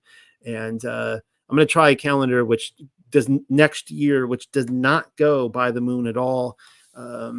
That's a whole different discussion. Nevertheless, it appears that the moon diminishes every month as a result of the original transgression. And I have a lot of sources on this. So we see this here in Questions of Bar Talmai. It says this: Kifa is talking to Miriam. If you guys have been following my work, I believe that this is the original Gospel of Bartholomew, the one that was destroyed on being heretical. And that this Miriam character here, even though in Questions of Bar Talmai she is Mary the mother, she fits in every way, shape, and form the character of Mary Magdalene, to the point that the Virgin Mary here is totally out of character. Like this is clearly Mary Magdalene. All they did is they swapped the name. It was easy to do, right? Mary. Anyways, Keith is talking to Mary, apparently Mary the mother, and he says, "O tabernacle that are spread abroad." And Miriam said, "You are the image of Adam. Was not he first formed and then waha?" Keep in mind, remember, it's always Peter and Mary Magdalene that are having conversations. He doesn't really talk to the mother. Look upon the sun, that according to the likeness of Adam, it is bright, and upon the moon, and that because of the transgression of waha, it is cloudy. Therefore, and I'm going to skip down. Therefore was the moon cloudy. Oh, no. Okay. So for Allahayam placed Adam in the east and waha, his wife Eve, in the west, and appointed the lights that the sun should shine on the earth unto Adam in the east and his fiery chariots, and the moon in the west should give light unto waha or Hava, and with a countenance like milk. And she defiled the commandment of Yahweh. Therefore was the moon cloudy, and her light was not bright. Now, the way she's describing this here is that it's almost like when you start a new month, a new moon, you have the sun and the moon as two witnesses in the sky at the same time at sunset, and then the next morning as well when it's reversed. And it seemed to me like that the moon or Adam and Eve or Chakwaha were placed on opposite side of the gardens, and that they came together perhaps once a month. And it would have aligned with the moon. When the sun laps the moon and they come together, that's when Adam and Eve would have come together in the garden. Kind of an interesting thought. All right, this revelation of Moshe says this. Then Chahwah says to them, "Listen to all my children." This is Eve speaking to Seth and her children, "and my children's children, and I shall relate to you how our enemy deceived us. It came to pass while we were keeping paradise that we kept each the portion allotted to him by Allaham." So there you see again, they have separate sections, the east and the west. "And I was keeping in my lot the south and west. And the devil went into the lot of Adam, where the male wild beasts were, since Allahayam parted to us the wild beasts, and had given all the males to your father, and all the females he gave to me, and each of us watched his own." And why didn't I just put that in there? It was a good passage, but actually, I think I was supposed to put the next paragraph because he talked about the moon being diminished. Okay, well, let's just pretend like we never saw that. Let's move on. Third Baruch, it says this. "And they, having retired, the night also fell, and at the same time came the chariot of the moon along with the stars." So the moon and the stars are all conscious beings. "And I, Baruch, not Barack Obama, but Baruch, said, Adonai, show me it also, I beseech of thee, how it goes forth, where it departs, and in what form it moves along. And the angel said, Wait, and thou shalt see it also shortly. And on the morrow I also saw it in the form of a woman sitting on a wheeled chariot." So he sees the moon as a woman. Isn't that interesting? Now let's skip down here for time purposes. "This which thou seest has been written by Allahayam, beautiful as no other. And at the transgression of the first Adam, she was near to Samael." Samael would be Azazel. "When he took the serpent as a garment, and she did not hide herself, but increased.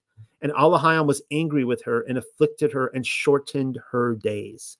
So isn't that interesting? So because she was a full moon and she increased in it's almost like Chakwaha is exposing herself to the serpents, increasing herself, right? And her, like, look at my beauty. The moon is basically copying what Eve is doing. She is also increasing herself. And because of that, her days are shortened now. So she shrinks down as a result. Coming over here. Now, I'm actually pulling this from a paper that I took out all my own quotes in my commentary.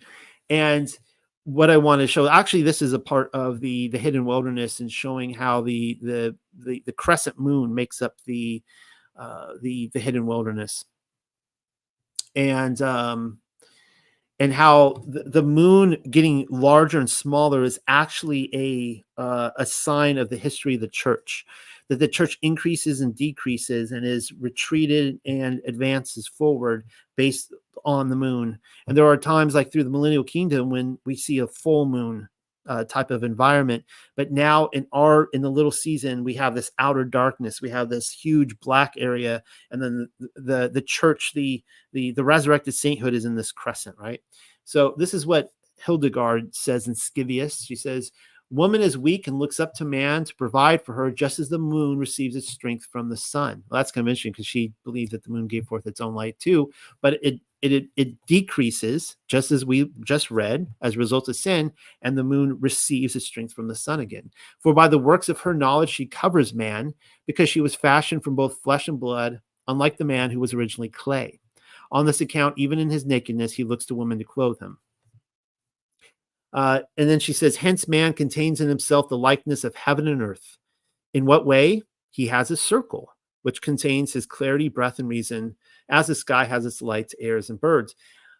So she would show all the cosmos as these mandalas and these rose windows.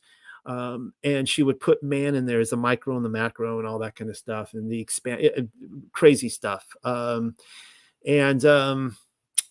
Yeah, so let's keep moving on. All right, the Python spirit. Let's talk about this. And I'm not going to reread this passage, but you can see that you are to, anyone who has the Python spirit, you are to remove them from the land. So I'm going to quote once more from Hildegard, and this is what she says concerning the snake. I thought this was really interesting. But the pit of great breadth and depth that appeared to you is hell. She's talking about Hellmouth. And she's saying that Hellmouth is an actual entity that swallows people up, having within it, as you see, the breath of vices and the depth of losses. It has a mouth, indeed, like the mouth of a well, emitting a fiery smoke and great stench, because in its voracity to swallow up souls, it shows them sweetness and gentleness. Kind of interesting. It's like a preying animal that seduces people, and then it just takes them out, right? So it says this. When the proud angel raised himself on high like a snake, he received the prison of hell. And so she's basically saying that she says later on that he took on the form of the snake, but he actually became like the snake, in that he became this this Python spirit. She says this here. That a loathsome cloud spread out from the pit, and let's see, let's read this here. Adam and Eve walked with childlike innocence in the garden of delight. With great wonder, he rose up to deceive them through the serpents. Right. So this is talking about the Hasatan character. He takes on the form of the serpent. Not going through all those passages, but she says why? Because he understood that the serpent, more than any other animal, resembled him. That's kind of interesting, because he's appears to maybe be a seraphim angel, and was eager to accomplish by its deceitfulness what he should not do openly in his own form. So when he saw Adam and Eve turn away in soul and body from the forbidden tree, he understood that they were obeying a divine precept, and that in the first work they began, he could very easily throw them down, for he would not have known that this tree was forbidden of them unless he had proved it by guileful questioning and by their answers. And then he saw this here.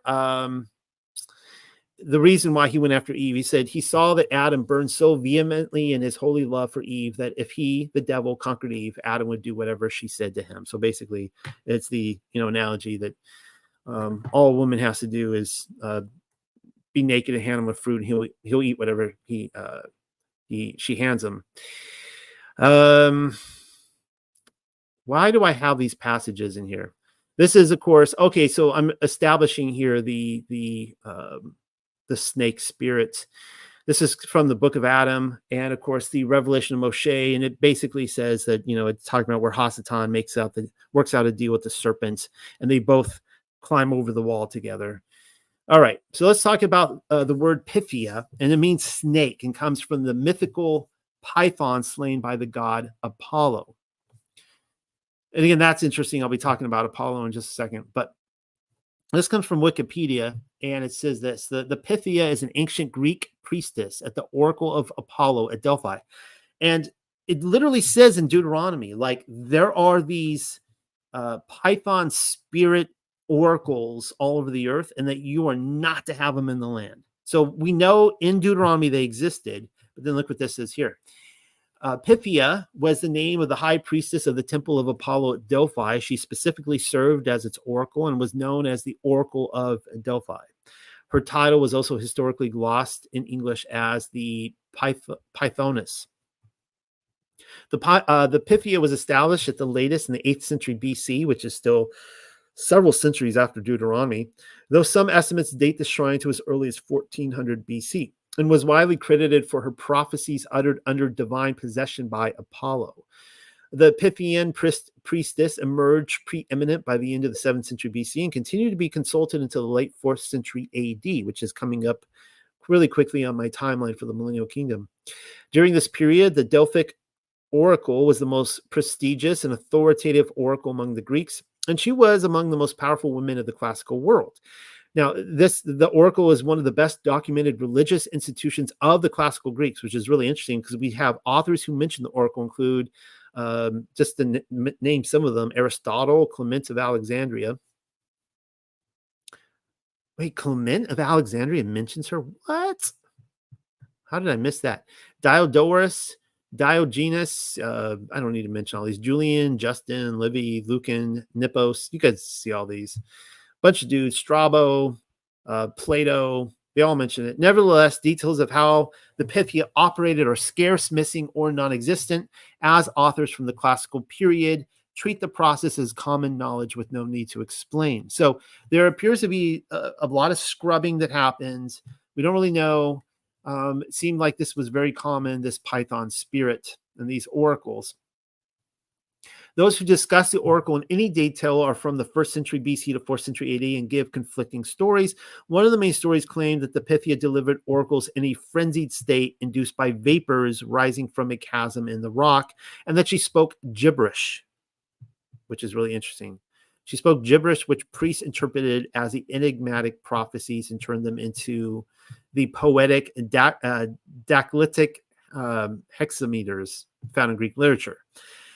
And then, of course, Herodotus, which is a very, very, very respected historian, he describes it in the same way. And I will point out that within the Church of Corinth, you had many women coming out of the Eleusinian mysteries who were speaking in this gibberish tongue speak. And that was just the common culture there, where you would have an interpreter step up and say what this gibberish actually means. And this comes from this Python spirit with the Oracle of Delphi. And, my whole view on speaking in tongues, I've said this before, is that tongues in Hebrew, the Hebrews always believed a tongue was an actual human language on the earth. It was never gibberish. And the tongue of the angels can be easily shown to be Hebrew. They believed, according to Jubilees and other sources, that the tongues of angels in heaven, that they spoke Hebrew. All right. So they had no concept of angels that just spoke gibberish. Apparently the Python spirits is the only one historically that we can find that speaks gibberish. That should, so something for somebody out there needs to consider. We actually do meet the Python spirit in scripture with Paul of all people in Acts 16:16. And it says this. Hold on, I need another drink of coffee. As we were going to the place of prayer, we were met by a slave girl who had a spirit of divination. Of course, I looked it up in the Greek, and it says right there, Pythona, or of the python. It had a spirit of the python. And I think that's what I wanted to go over in the, I kind of drew a blank. Sorry, guys. But the idea, the very fact, isn't it interesting that the very serpent who comes and speaks to Eve, it was the python spirit. It was the same that we saw with the Oracle of Delphi. He is literally like the fact that a snake is coming and speaking to Eve. It's telling you that there's magic happening right there, right? Because you have two entities working together. And that was the idea with the Oracle of Delphi, that it's actually Apollo speaking through this python spirit. Anyways, there's this spirit divination, a python spirit, and he brought her owners much gain by fortune telling. She followed Paul and us, crying out, "These men are servants of the Most High God," or the Most High Allah Hayam, "who proclaim to you the way of salvation." And this she kept doing for many days. And Paul, having become greatly annoyed, turned and said to the spirit, "I command you in the name of Yahushua HaMashiach to come out of her." and it came out of her that very hour. But when her owners saw that their hope of gain was gone, they seized Paul and Silas and dragged them into the marketplace before the rulers, damaged goods. Yeah, and so it's kind of interesting, right? So this is, again, Deuteronomy. Even if a prophet comes into your camp and they speak something that comes out to be true, but they turn you away from the Torah, they are to be eliminated. And so this woman, just like Balaam, was able to say something true, and the demons are actually speaking through. They're proclaiming Yahushua HaMashiach, right? Or Yahusha to be the Most High. When she says the way of salvation, that's really interesting wording. The way of Yahweh is Yeshua, right? Salvation. And they are servants of the Most High. That's the same thing the demons were obviously doing with Mashiach, and they were, prophesying and stating who he is.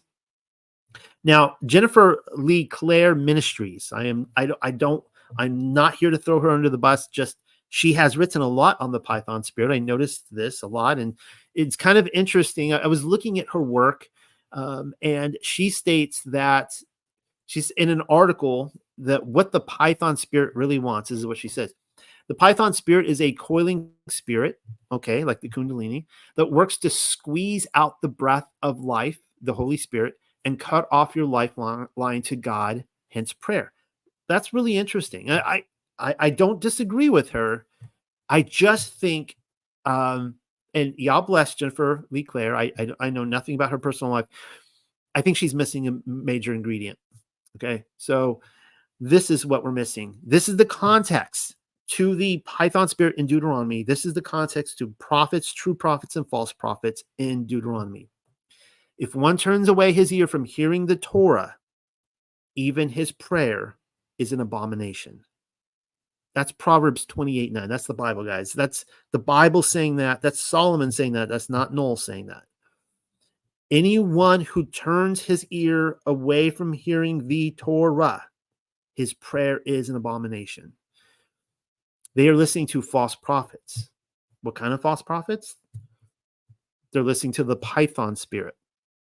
The Python spirits, to quote Jennifer LeClaire, with the context of the Torah, is a coiling spirit that works to squeeze out the breath and I guess you could say, the fruits of the Ruach HaKodesh by cutting off the lifeline to Allah Hayam, because their prayer is an abomination at that point.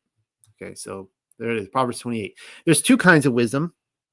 We see this in James, and the word for wisdom in Hebrew is chokmah, right? So, of course, it would be Sophia in the Greek, and you guys, of course, know my stance on the Ruach HaKodesh being wisdom, the feminine Holy Spirit. But there's two kinds of wisdom. Hopefully you know where I'm going with this. And James says, who is wise and understanding among you? Let them show it by their good life, by deeds done in the humility that comes from chokmah, from wisdom, from Sophia. But if you harbor bitter envy and selfish ambition in your hearts, do not boast about it or deny the truth. Such wisdom, and they, in this version here, they put in quote, such quote wisdom does not come down from heaven, but is earthly, unspiritual. It is demonic. All right. So I would say it is safe to assume or conclude or connect the dots here that this demonic wisdom, it is a real wisdom. There are two kinds of wisdom. There's an earthly demonic wisdom, and this comes from the Python spirit. And I ask, is Aphrodite the wisdom of the world, the counterfeit Holy Spirit? Remember now, what happens, what we read in Testament of Shalom, it was Eros, the child of Aphrodite, of Venus, and Aries/Mars. And I suspect that, she is the counterfeit Ruach HaKodesh. When he asks, we are not to go to the other gods and learn from them, we're not to learn from her. I think that her existence, Aphrodite, does testify to the existence of the true Ruach HaKodesh. So I want to point that out. But it's kind of interesting that Eros is the son of Aphrodite, and Aries was the one who went and got Solomon to embrace his mother, really, the worldly wisdom. Sad. All right. Who is the prophet like Moses? This will be kind of interesting. I'm not going to read this all to you again. Hopefully you remember Deuteronomy 18. Now, thematically, Deuteronomy or Dabarayam 18 contrasts. It contrasts the false prophets of Deuteronomy 13, and that is the context, right? We are seeing the developing theme here in Deuteronomy, a true prophet versus false prophet in the ages to come. Now, some scholars will reject any messianic overtones in the passage in Deuteronomy 18. And they believe it to refer to a prediction of the continued existence of the tradition of prophets or a succession of prophets. I don't have a problem with that. I think it's true. I think it's partially true because I do hold to the messianic meaning here. But I still think it's true. I think that there is a succession of prophets that would come and that would have the spirit of prophecy, which is Revelation 14:12. I've shown that in the past. It is the keeping the Father's commands and the testimony of Yahushua HaMashiach, which is, of course, the commands of Yah. Now, the Orthodox Jews today, those who are completely pulling away from the messianic view of the Torah, they will generally believe it refers to Joshua, the son of Nun. And there's a context for this view. It comes from Deuteronomy chapter 34. Now, before I give it, let me just say that I have watched many people fall away from the faith after coming to the Torah, and it's really tragic. It's almost like, have you ever had the thought, what if I went to war and what if I fought in a battle? Would I survive it? You know, it's like you watch that footage or you think of like guys like running up the beaches of Normandy, right?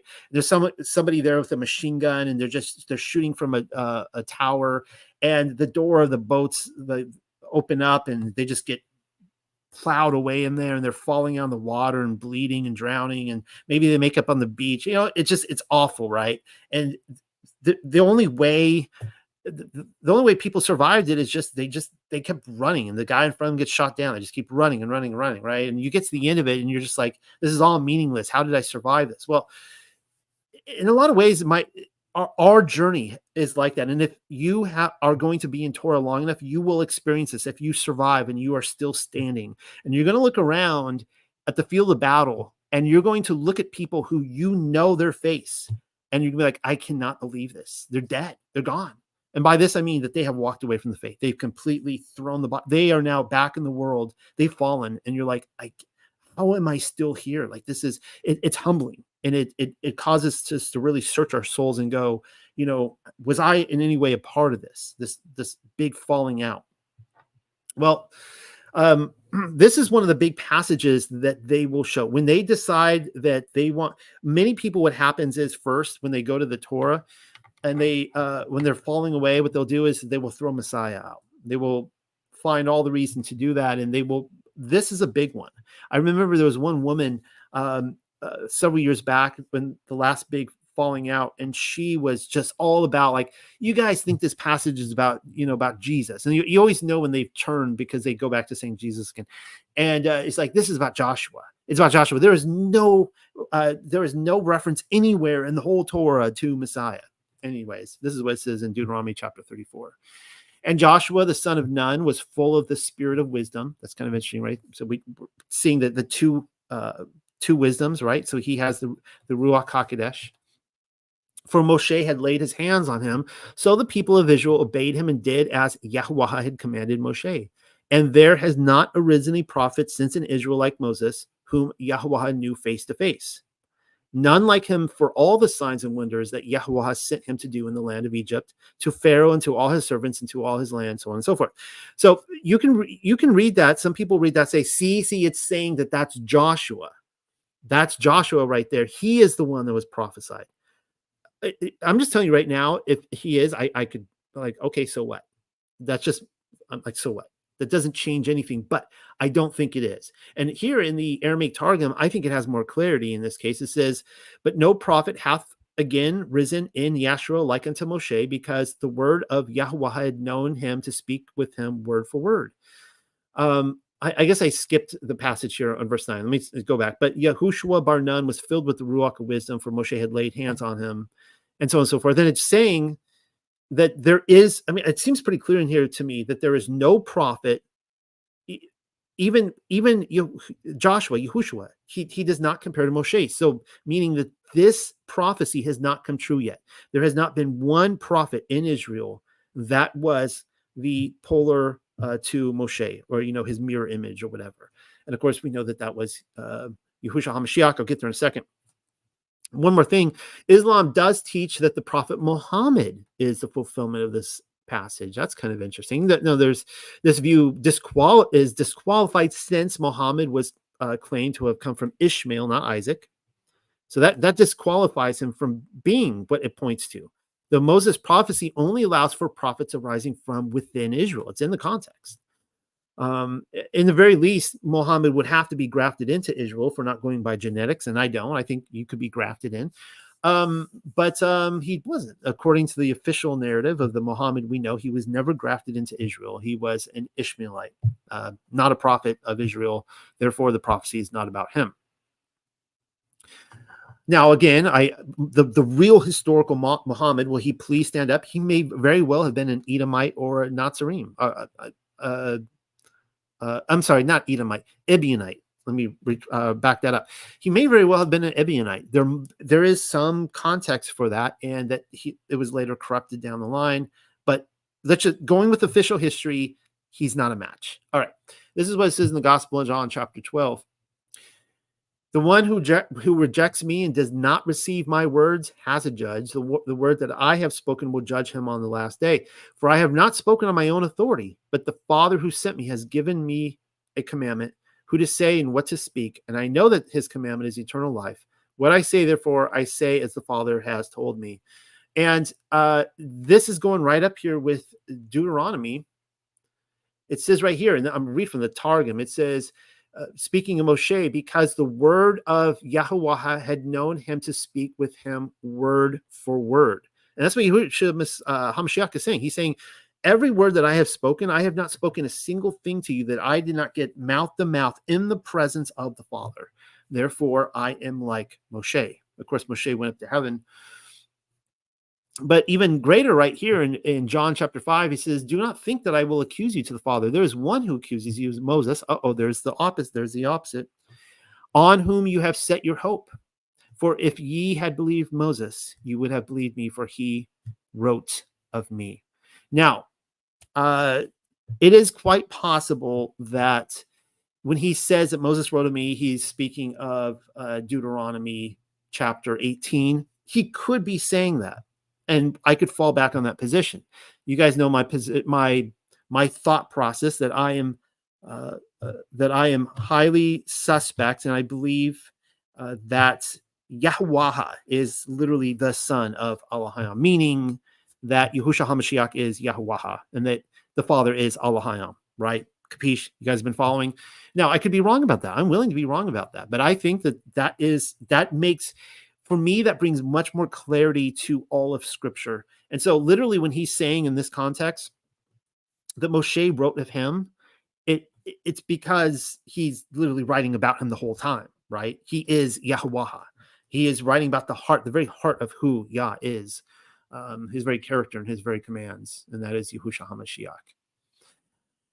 So talking really quickly about the cities of refuge and of murder, it says that, you are not to, if someone is guilty, you're to hand them over. Okay. You are not to spare someone who is guilty of a violent crime. And it says this in Proverbs 19. This quick commentary on this, kind of interesting.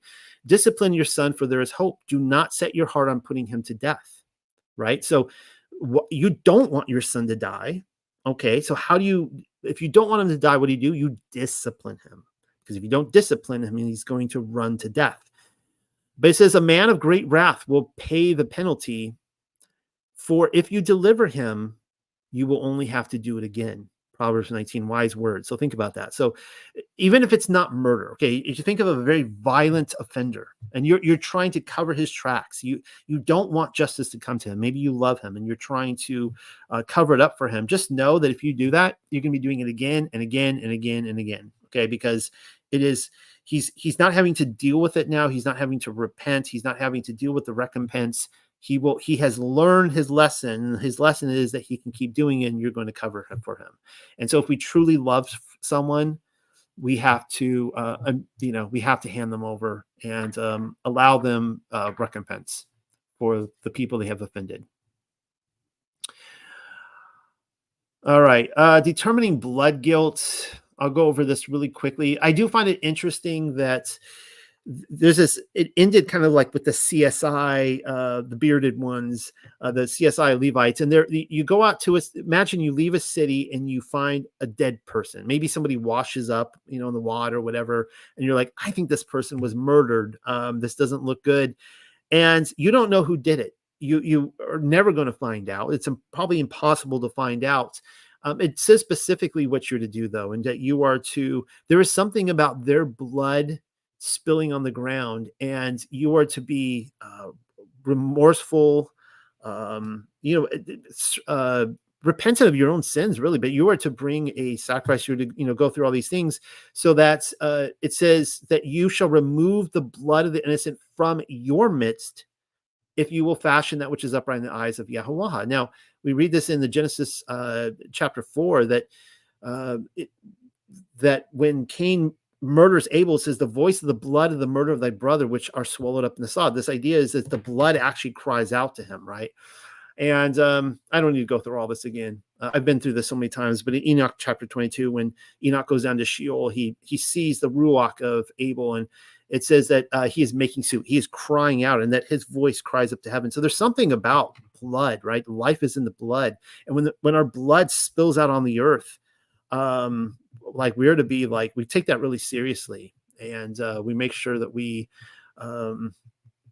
bring whatever justice we can and not cover up crimes. All right. I'm going to be mostly ending tonight talking about false testimony. Earlier tonight, I talked about how we need to be real careful about producing false testimony to anyone who claims to be a brother. And I said that about Paul, and just recognizing that whatever we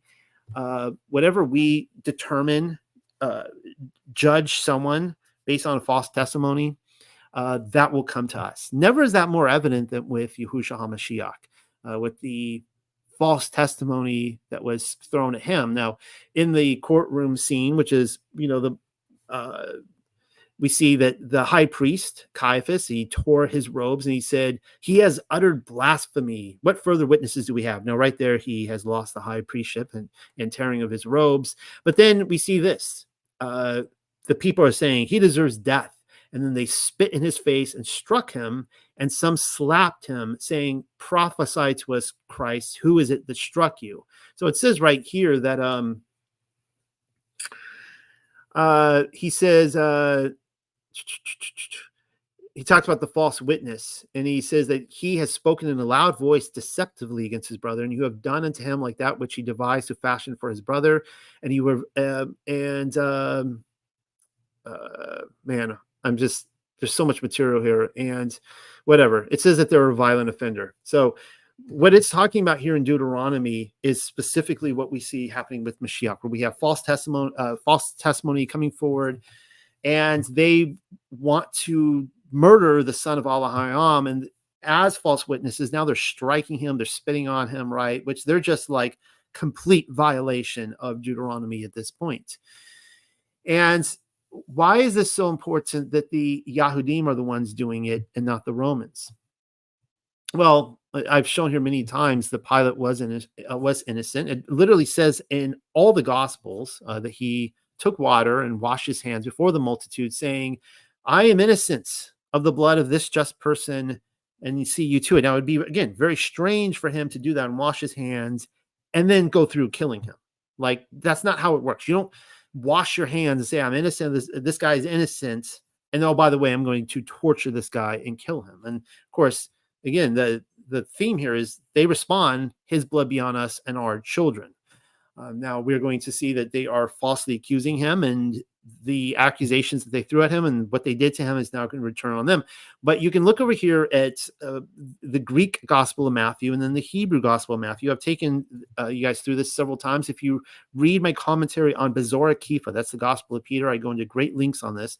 And I show that every single time it says soldier in the Greek, it actually says the Pharisees in the Hebrew, which is really interesting. The word is perushim.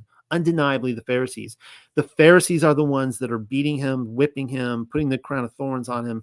And when it actually says in the Greek that they took him to the common hall and gathered unto him the whole band of soldiers, the common hall is, where the Greeks, where Pilate would be. It actually says the great house of the judges. They take him to the Sanhedrin, to the temple, in the Hebrew Gospels. So again, we see in John over here in Hebrew John, and every single one of these soldiers, it says Parashim, Pharisees, they're the ones doing all this. All right. So Pilate is innocent. Not only that, but this is kind of interesting. In the book of the Cave of Treasures, it says that it says that, and when Joseph had taken down the body of our Lord from the cross, the Jews ran and took the cross and brought it into the temple, because the pieces of wood thereof were the bearing poles of the Ark of the Covenant. Now, we can all argue whether this is legitimate or not. To me, this speaks of the malice, the total hatred, the contempt of court that they had towards Yahushua HaMashiach. That literally the Yahudim went to the storage room. Now the Ark of the Covenant was gone, but they had in place the poles, which makes sense because they do today, right? They have all the pieces for the temple, and it would make sense that they would have the pieces for the Ark of the Covenant. In the instance that they did find it, they would have the poles. And so they go and they find the literal poles that were intended to carry it to hang them on. Kind of interesting. We saw here in the Testament of Solomon, it said, there's this one demon that goes up to Solomon. He says, he that is born of a virgin and crucified by the Jews on a cross. So we have more testimony that the Romans didn't do it. Speaking of that Python spirits, we see in the Gospel of Nicodemus that they say to him, but we know that you will not be thought worthy of a burial, but we will give your flesh to the birds of the air and the beasts of the earth. And who speaks like that but Goliath? So they were speaking through the spirit of Goliath. Oh man, this is a really interesting, the apocalypse of Kepha. All right, well, I'm going to end on this note tonight. Why am I showing you these battle scenes? Well, I have to admit that there's something about men going into battle and knowing that they're going to die. If you can show me cinematically a really good battle speech, I'm going to be misty-eyed. Like, when William Wallace, speaks his famous speech about, every man lives, but not every man really dies. Every man dies, but not every man really lives. I just twisted that. I would be totally terrible at a battle speech. I get all swollen up in my eyes. And here, of course, Theoden gave one of the most epic battle speeches of all time before the Rohirrim ride in to get slaughtered, trying to save the city, Minas Tirith. And of course, the one that gets to me every single time is when Aragorn, says for Frodo, and then he runs in. I'm just like, it's like crying as he's like running in. But so this is the complete opposite here. The Torah regarding warfare, they're telling you, like, they're trying to dwindle down the numbers. And the priests are going up there and saying, okay, who here is just got married? Okay, and you've been married less than a year, yeah, go back to your woman. Who here just bought a house and okay, go back to your house. Who here just planted some, maybe has a property, you haven't really cultivated the fruit yet. Yeah, go back and finish that. And you dwindle down the numbers and dwindle down until there's very few men left. And they're like, okay, you guys see how these numbers have dwindled down? How many of you are afraid right now? How many are you looking around? How few people are here and you're afraid of the enemy over there with all their chariots, their tanks, their missiles, whatever it is? Yeah, you guys can go home too.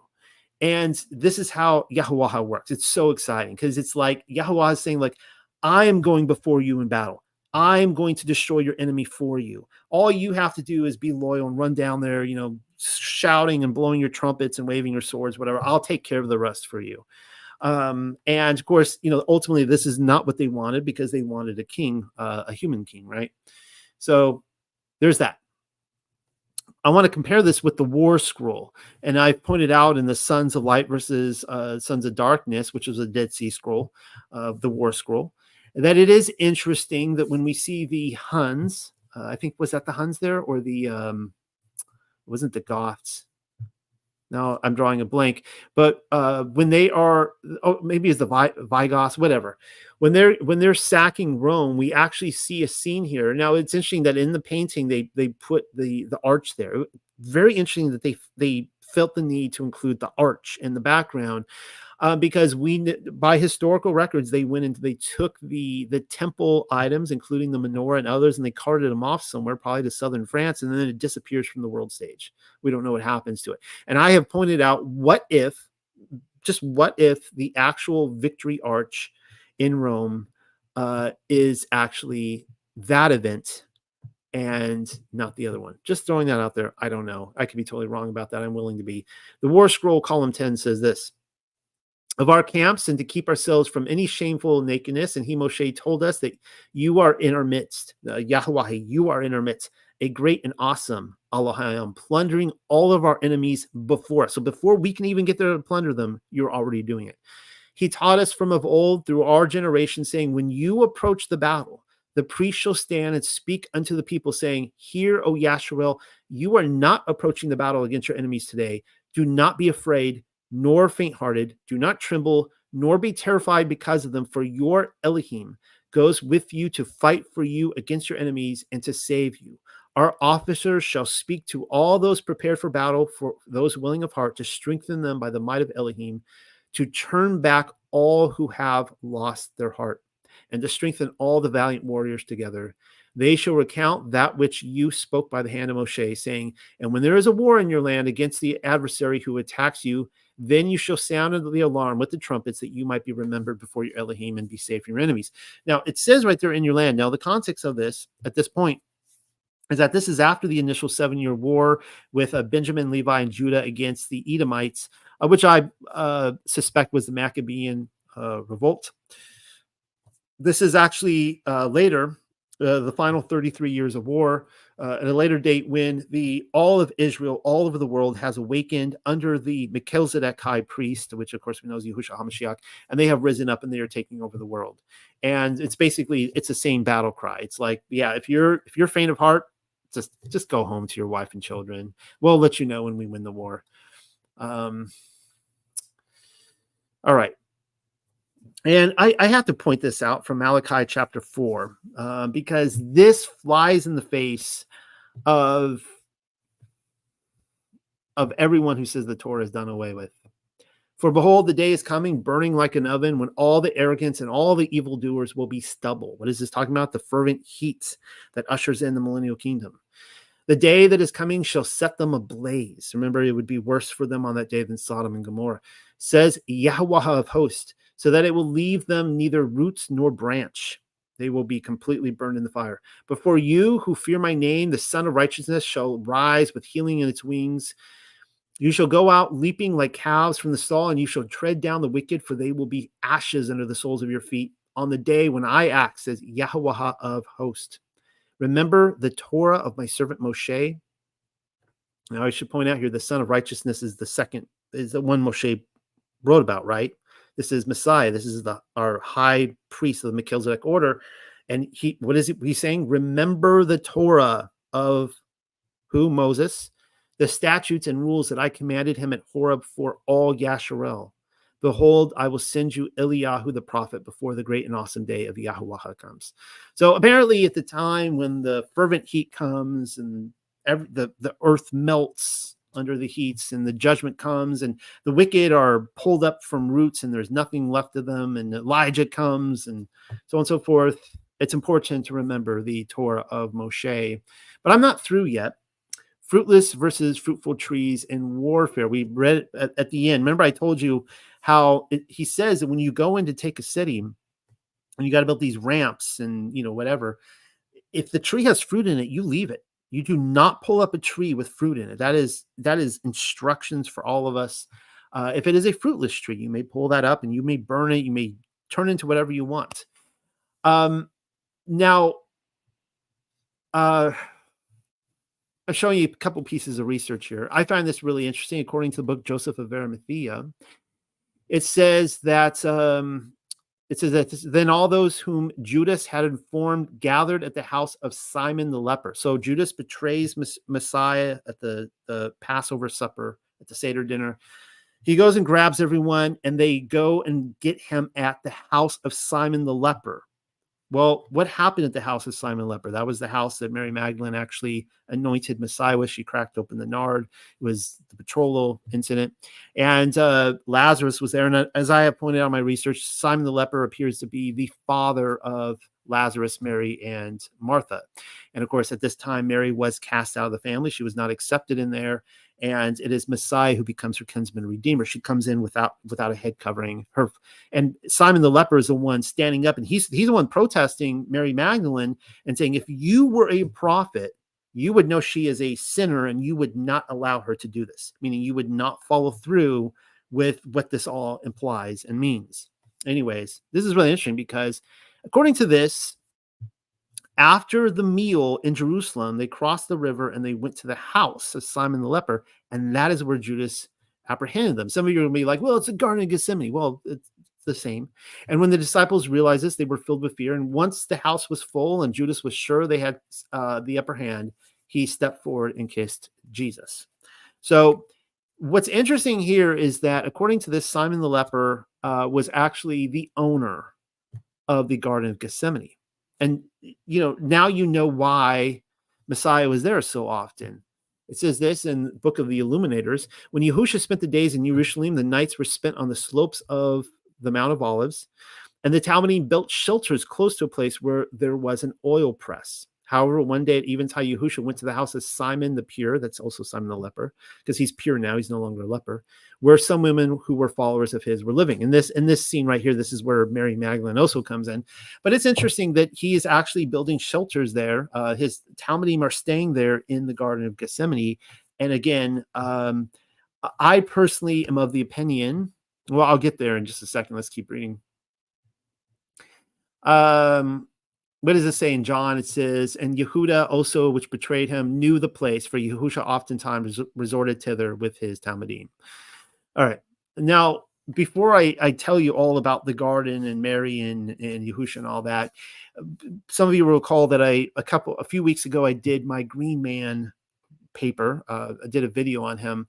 And I talked about how the Green Man is actually, according to all the medieval theology we can pull up, he's not that mysterious as he's made out now by the New Agers and the pagans. He was actually a representative of the first Adam and the second Adam, specifically the first Adam, and how out of his mouth would grow the tree, the olive tree that would produce salvation. So it's interesting that in all this medieval artwork, you see pictures of Adam's skull, right? And they often put it right on the cross to tell you, just like the Green Man, that the cross comes forth from Adam's skull. In the case of the Green Man, if you remember, the Seth actually took seeds from paradise. Michael handed him some seeds. He put them in Adam's mouth. It grows up and becomes the tree that eventually becomes the cross. I do find this interesting right here, that the place of the skull, Golgotha, is a big skull. Now, I don't know if Mud Fossil University, Roger Spur, has ever gotten into this before, but I mean, he would look at this, go, yeah, that's a big, huge giant. Well, according to the Talmud, they say this: as Rabbi Eliezer said, the height of Adam, the first man, reached from the ground to the skies, and then when he sinned, the Holy One, blessed be He, placed His hands upon him and diminished him. He doesn't say to what size here, but this giant would be pretty massive. And it says this in Bava Batra, which is also the Talmud. Rabbi Meir says, in the future, the Jewish people will have the stature of 200 cubits, equivalent to 2 times the height of Adam, the first man, whose height was 100 cubits. That's kind of interesting. So he's saying that in the world to come. Now, this is according to the Talmud. Okay, so but I'm giving you the historical context, the idea that the ancients believed that Adam was a very large man. He was a giant. All right. Now, the amount of skulls, 100 cubits is approximately, okay, in the ballpark of 150 feet. What we're talking about here.